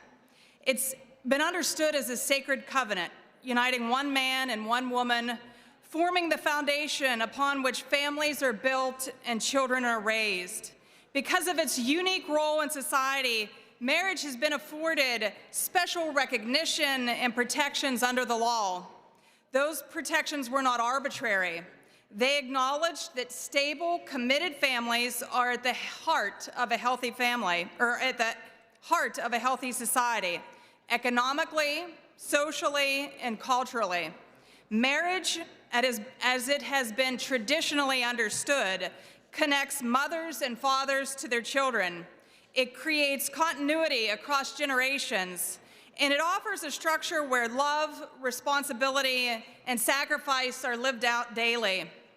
What troubles me most about this bill is a concern that we're taking something incredibly deep and meaningful and reducing it to something less. The language of this legislation is telling. It moves away from the understanding of marriage as a covenant, and it frames it as a contractual agreement between two individuals. In doing so, it removes the very essence that made marriage distinct and worthy of special protection in the first place. We all know that this bill is symbolic. Federal law already governs this issue.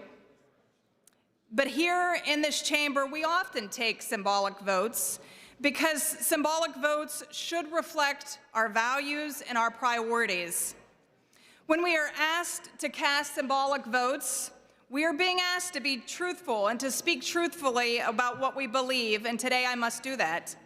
At a time when we are already witnessing the erosion of the family unit, rising divorce rates, increasing instability for children, and broader social challenges, I believe that we should be strengthening the institution of marriage, not redefining it in a way that strips it of its unique purpose.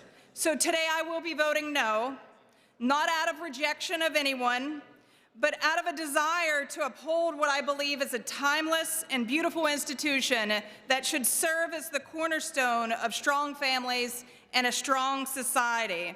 And because I believe that marriage is so much more than how this bill defines it. Marriage is so much more than simply a civil contract between two individuals. Thank you, Madam Speaker. Chair thanks the gentlelady. Chair recognizes the gentlelady from Clinton, Representative Borowitz, on final passage of House Bill 1800.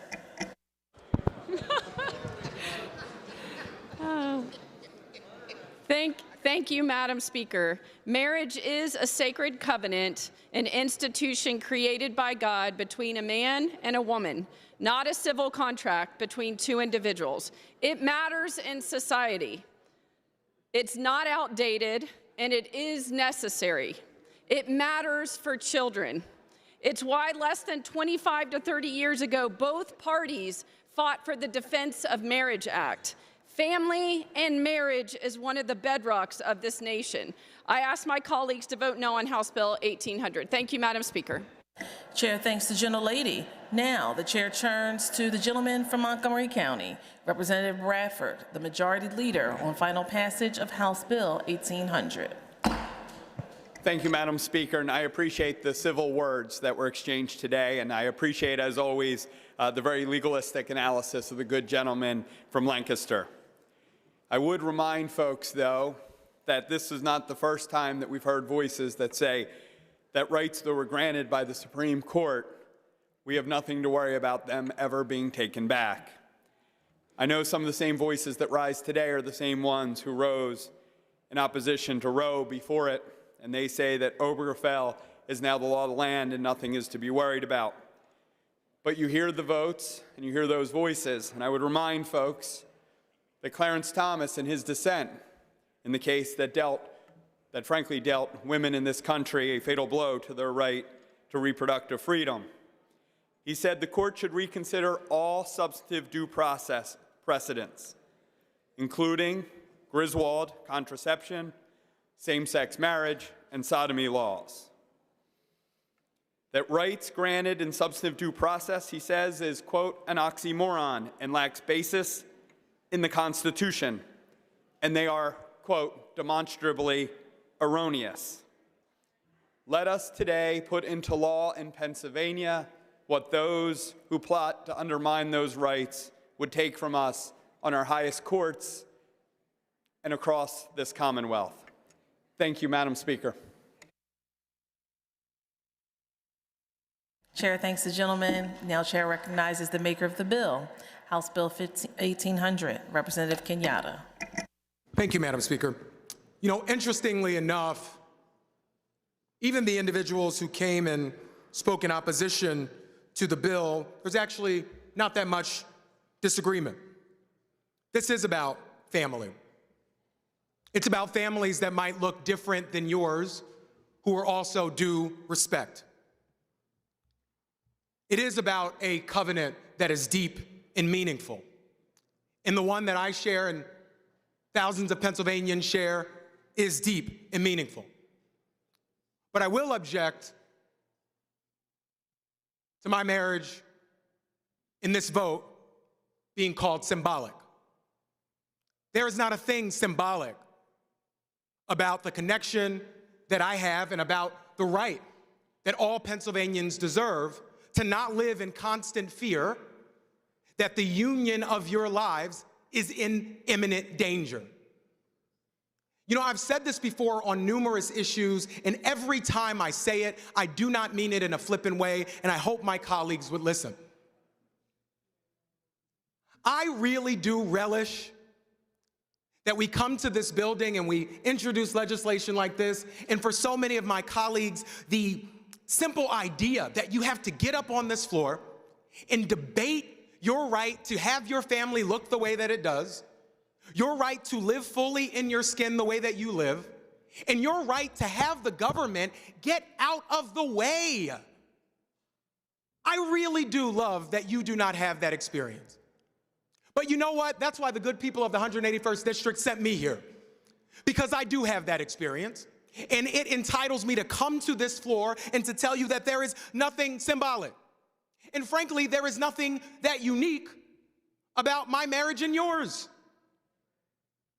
I know what it means to have Matt take the remote and turn on something I do not want to watch.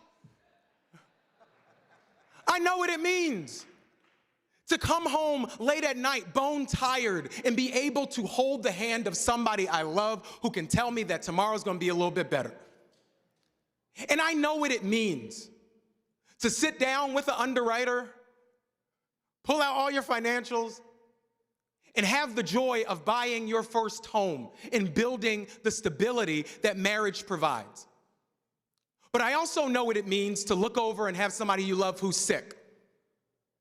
And to never want to be in the position where I cannot go into that hospital room or make those critical decisions about the person that I love best in the world and that loves me best in the world. So marriage is not symbolic. There are legal, there are practical, there are financial things connected to the institution of marriage. And for a lot of people, your understanding of marriage is rightfully informed by your faith.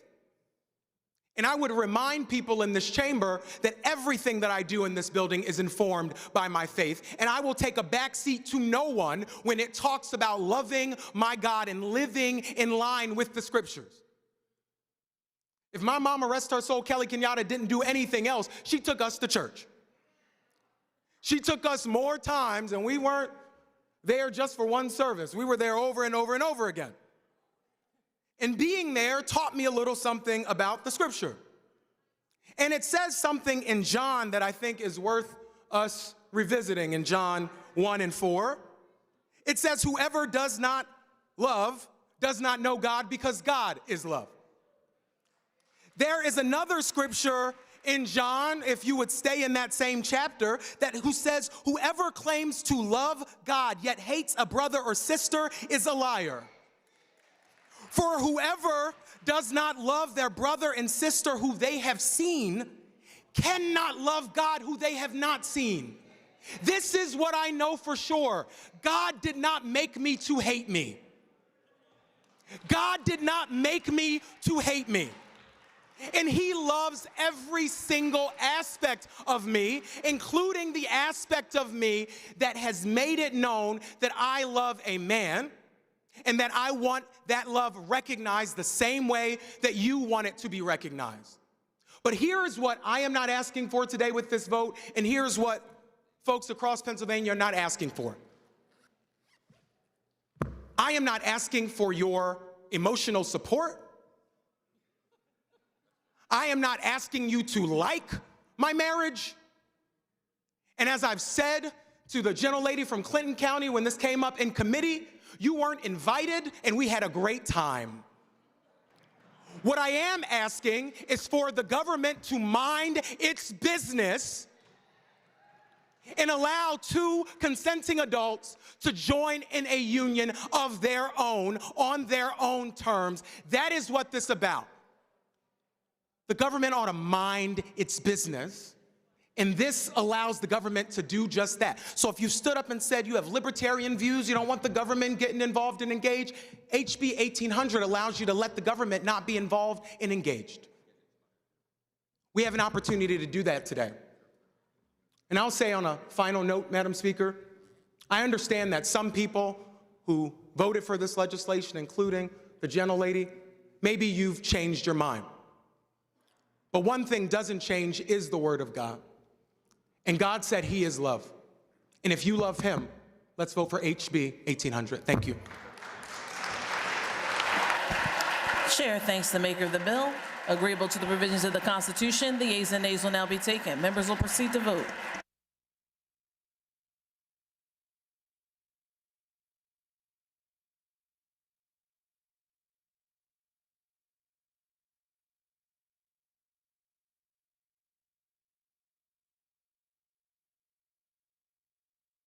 Have all the members voted? Have all the members voted?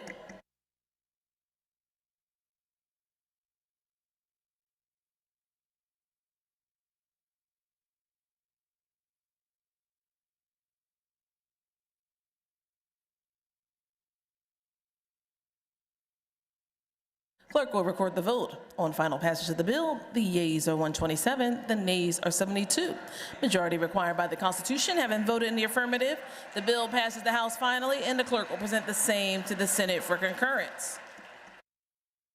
The chair recognizes Representative McNeil, Chair of the Committee on Children and Youth, who reports the following resolutions. H.R. 407, reported as committed. Will the House agree the report it's agreed to? H.R. 450, reported as committed. Will the House agree the report it's agreed to? H.R. 451, reported as committed. Will the House agree the report it's agreed to?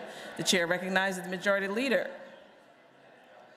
who calls up House Resolution 450, printers number 3048, on page 1 of Supplemental Calendar C. The clerk will read a summary of the resolution. A resolution recognizing March 31st, 2026 as Black Midwives Day in Pennsylvania, introduced by Representative Mays.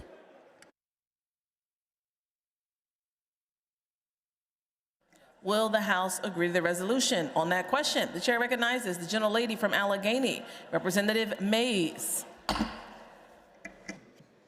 Madam Speaker, I rise today for an affirmative vote on House Resolution 450, which recognizes Black Midwives Day and honors the generations of Black midwives who have shaped maternal and infant health in Pennsylvania and across this nation. For centuries, Black midwives were the backbone of childbirth in America. They delivered babies in homes, in rural communities, and in neighborhoods that were locked out of hospitals and medical systems. They provided prenatal care, birth support, and postpartum healing. They were and they are highly trained, and they are highly educated, not only with skill, but with cultural understanding, and deep community trust. These women were not informal helpers. They were trained through apprenticeship, through generations of practice, and through a body of knowledge that sustained families before modern obstetrics even ever existed. But as medicine became more professionalized and institutionalized in the early 1900s, Black midwives were systematically pushed out. Licensing laws, hospital policies, racist and sexist stereotypes portrayed them as untrained and unsafe. Despite their track record of safe deliveries, the profession was not allowed to evolve. It was intentionally dismantled. So today, we are confronting a maternal health crisis that makes clear how costly this loss has been. In the United States, Black women are 3 times more likely to die from pregnancy-related causes than white women, and these deaths are preventable. Pennsylvania reflects that same disparity, with Black mothers facing significantly higher rates of maternal mortality and morbidity than their white counterparts. As co-chair of the Pennsylvania Black Maternal Health Caucus, I must reiterate that Black moms are dying at 2 times the rate of white moms before, during, and up to 1 year of pregnancy. 98% of maternal deaths in the Commonwealth that we all serve are preventable. That means that we are facing not simply is a systems issue. It is about access, trust, continuity of care, and the lived experiences of Black women navigating a health system that too often does not listen to them. By adopting this resolution, the House acknowledges the contributions of Black midwives in our Commonwealth for centuries and signals a commitment to rebuilding a maternal health system that is for all moms. I ask you all for an affirmative vote on House Resolution 450, and thank you to the National Black Midwives Alliance for their leadership in preserving this history and advancing the practice of midwifery. Thank you, Madam Speaker. Chair thanks the maker of the resolution. Chair invites the members of the Masons to come to the well of the hall of the House. The House is temporarily at ease.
The House will come to order.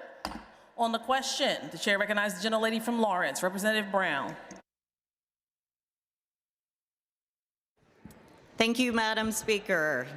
I rise in support of House Resolution 450, recognizing March 31st, 2026 as Black Midwives Day. Before my time in office, I had the privilege of directing a pregnancy center, which I've mentioned before, and I walked alongside mothers that were facing some of the hardest moments in their life. That experience stays with me, and that's why this is so personal. House Resolution 450 is about maternal health and the reality that far too many mothers, especially Black mothers, face higher risk during pregnancy and childbirth. Midwives play a critical role in changing that. They provide care that is personal, continuous, and centered on the needs of the mother. I believe when midwives are part of a care team, outcomes improve for the parent and the child. In many communities facing provider shortages and maternal care deserts like my own, midwives are very important. They bring in clinical experience and culturally responsive care that builds trust and improves communication. That trust can make the difference between a healthy pregnancy and a tragic outcome. We must acknowledge the barriers. Too many aspiring midwives face financial hurdles, limited training opportunities, and challenges with insurance coverage that prevent them from participating in hospitals and birthing centers. At a time when we need more providers, we should be working to remove those barriers, not accept them. We stand on the shoulders of the Black, quote, granny midwives who have long provided life-saving care in their communities, some of the first in our communities. Recognizing this day honors the legacy while also calling us to action. By recognizing Black Midwives Day, we are raising awareness about maternal health disparities and recommitting ourselves to closing the gaps to access quality health care. Every mother deserves a safe pregnancy and a healthy start for her child. I ask for an affirmative vote. Thank you, Madam Speaker. Chair thanks the gentlelady. On that question, chair recognizes the gentlelady from Fayette, Representative Krupa. Thank you, Madam Chair, and I rise in support of this resolution, and I thank the prime sponsor of this resolution. Until I came to this chamber, I was unaware of, quite frankly, the unacceptable dangers to our Black moms. And I think that this resolution, which, I think that it highlights some of those issues. The resolution describes the training of midwives and it asserts that midwifery-led care has been shown to result in cost savings, reduced medical intervention, lower cesarean rates, decreased preterm births, and improved health outcomes for both mothers and babies.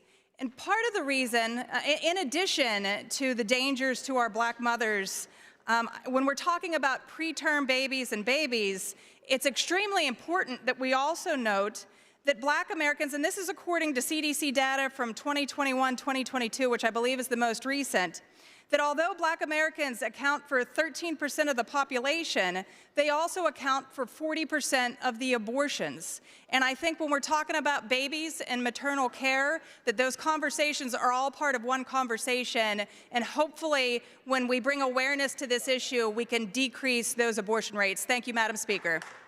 Chair thanks the gentlelady. Chair recognizes the floor leader, the gentleman from Bedford, Representative Topper. Thank you, Madam Speaker. And I, along with my colleagues who have spoken, certainly laud this resolution and the idea of honoring our Black midwives and what Black midwifery has meant, not just to this Commonwealth, but to this nation. I think it's very appropriate. Unfortunately, Madam Speaker, there is still language, and I feel compelled, as I read through the resolution, to once again point out that the language in the resolution paints current providers, nurses, doctors, and institutions that are working extremely diligently to provide great care in a broad, and albeit I don't believe intentional, but a broad and negative brush. And so it is for that specific part of the language, while I agree, I think we should celebrate this day, and I believe we need to recognize the outstanding contributions of midwives, and particularly black midwives on this day. That language gives me pause, and for that reason, I'll be voting no. Thank you, Madam Speaker. Chair thanks the gentleman. Those in favor of the resolution will be voting aye. Those opposed will be voting no. Members will proceed to vote.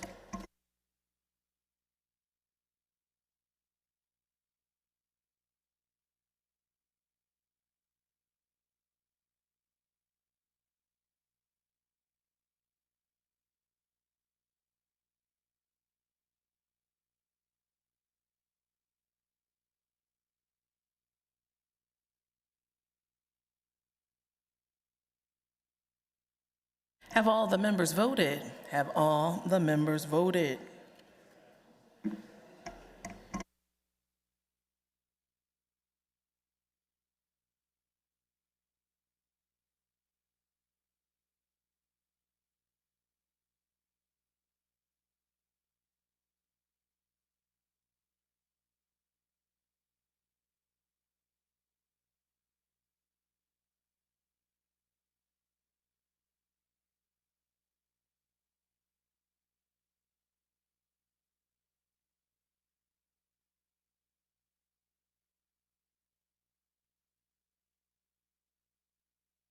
Clerk will record the vote on the resolution. The ayes are 141, the nays are 58. The resolution is adopted. Colleagues, we're about to take up a condolence resolution honoring deceased former Pennsylvania Supreme Court Justice Sandra Schultz Newman. The Sergeant at Arms will close the doors of the House. Colleagues, please take your seats. The chair recognizes the Majority Leader who calls up House Resolution 418, printer's number 2919 on page 1 of the uncontested House calendar. Will the House agree to the resolution? The clerk will read the resolution. A resolution honoring the life and legacy of former Pennsylvania Supreme Court Justice Sandra Schultz Newman, introduced by Representative Briggs. A resolution honoring the life and legacy of former Pennsylvania Supreme Court Justice Sandra Schultz Newman. Whereas Sandra Schultz was born November 4th, 1938 in Philadelphia, and whereas she earned her bachelor's degree from Drexel University in 1959, her master's degree in science from Temple University in 1969, and her law degree from Villanova University Charles Widger School of Law in 1972. And whereas Justice Sandra Schultz Newman began her professional career as the first woman to serve in the Montgomery County District Attorney, and whereas Justice Newman 5. And whereas in 1995, Justice Newman became the first woman ever elected to the Pennsylvania Supreme Court, serving until 2006. And whereas after her service on the Pennsylvania Supreme Court, Justice Newman returned to private practice where she focused on alternative dispute resolution. And whereas throughout her historic tenure, Justice Newman served on numerous boards and committees, remained involved with Pennsylvania's judicial community, and supported her alma mater through co-founding the Drexel University Thomas R. Klein School of Law and sitting on the executive committee of the Board of Trustees of the Drexel University College of Medicine. And whereas Justice Newman received a number of awards and recognitions, including the Medallion of Achievement Award from the Villanova University School of Law, an Ann Alpern Award from the Pennsylvania Bar Association, and 4 honorary doctorate degrees. And whereas Justice Newman was also a recipient of the Drexel 100 Award, recognizing her as one of Drexel University's 100 outstanding alumni, and she was designated one of the Distinguished Daughters of Pennsylvania. And whereas Justice Newman dedicated her life to honoring and upholding the rule of law within our Commonwealth, and whereas former Pennsylvania Supreme Court Justice Sandra Schultz Newman passed away on February 2nd, 2026, at the age of 87. Now therefore, be it resolved that the House of Representatives honor the life and legacy of former Pennsylvania Supreme Court Justice Sandra Schultz Newman. Colleagues, today we honor the trailblazing legacy of Supreme Court Justice Sandra Schultz Newman. House Resolution 418 to recognize the groundbreaking achievements of Pennsylvania's first woman elected to our Supreme Court. Justice Newman broke the glass ceiling as the first woman elected to serve on our Commonwealth's highest court in 1995, many years before we collectively made history again with women simultaneously right now in Harrisburg serving as the President of the Senate, as the Chief Justice of our Supreme Court, and of the Chair as Speaker of this chamber. Justice Newman's life of service, her hard work, her fairness, and steadfast dedication to the rule of law has inspired countless public servants and lawyers and will continue to do so long into the future. As Speaker, I stand on the shoulders of so many great women who were first that came before me, especially Justice Newman. She shined a light for so many of us to follow, especially young women interested in the law. She showed everyone in Pennsylvania that the impossible was not only possible, but extremely rewarding, that hard work and dedication pay off in the end, that a call to public service is a call that many women forego out of fear or apprehension, but that great things can be done by those that answer that call. In light of Justice Newman's many achievements, the Supreme Court recently named their courtroom in the city of Philadelphia in her honor. I was so pleased Justice Newman received this honor before she passed away in February 2026, just in case she ever doubted her incredible impact on this great Commonwealth. I know I never did. As a young lawyer dominating another male-dominated profession, the legal profession, it was encouraging and empowering to witness a woman rise to the highest levels of our profession. I was fortunate enough to sit adjacent to the justice on March 16th, 2022, at our shared alma mater, Villanova Law School, on a panel of Women First. We had the chair of a law firm, we had Her Honor, the Justice, and a few others, another Villanova Law grad who was a United States Senator from the state of Maine. And so many students had lots of questions on what it's like. At the time, the chair was the minority leader. And I can recall very vividly Justice Newman recalling being the first woman DA and so on and so forth, and saying, it was no big deal. I went to work, I did my job, and I was able to get things done and get and earn promotions along the way. And I just kept thinking, it's been hard for me, but maybe we're just so different. But she was completely nonchalant by the history that she made and the fact that her rational voice for so long was able to resolve debates in the law. And she spoke out, of course, vigorously about the importance of an independent judiciary being the bedrock of our democracy. And when asked about being elected to the Supreme Court, she often said, I don't think anyone should be elected for their gender, but I don't think anybody should not be elected because of it either. I think so many of us here agree. Thank you, Justice Newman, for your decades of service to the Commonwealth of Pennsylvania. May your family and your friends receive our deepest condolences, and those who are in favor of the resolution will rise and remain standing for a moment of silence as a mark of respect for the deceased former Supreme Court Justice. Guests are also invited to rise as able.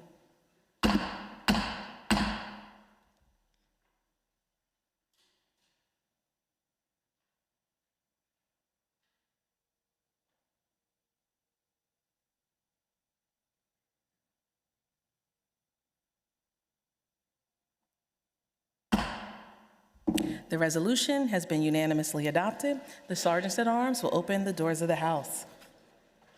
The chair is in receipt of the following Committee on Committees report, which the clerk will now read. In the House of Representatives, March 25th, 2026. Resolved that Representative Brian Cutler resigns as a member of the Professional Licensure Committee. Representative Steve Menser is elected a member of the Professional Licensure Committee. Representative Stephanie Shalaba resigns as a member of the State Government Committee. Representative Jamie Barton is elected a member of the State House Government Committee. Representative Stephanie Shalaba resigns as a member of the Communications and Technology Committee. Representative Clint Allett is elected member of the Communications and Technology Committee. Representative Stephanie Shalaba resigns as a member of the Education Committee. Representative Eric Devanzo is elected a member of the House Education Committee. Representative Stephanie Shalaba resigns as a member of the Judiciary Committee. Representative Charity Grimm Krupa is elected a member of the House Judiciary Committee. Respectfully submitted, Tina Pickett, Chair, Committee on Committees.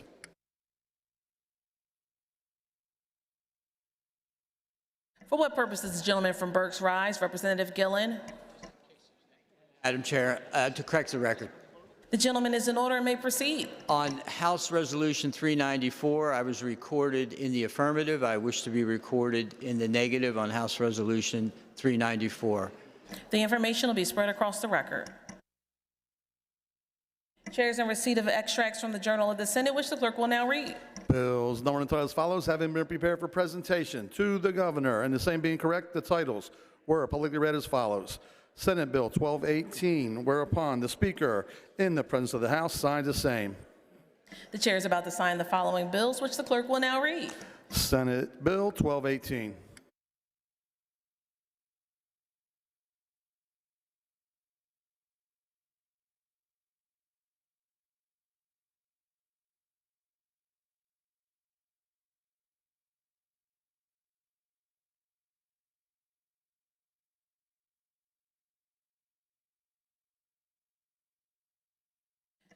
The chair recognizes the gentleman from Lackawanna County for a committee announcement. Representative Mullins.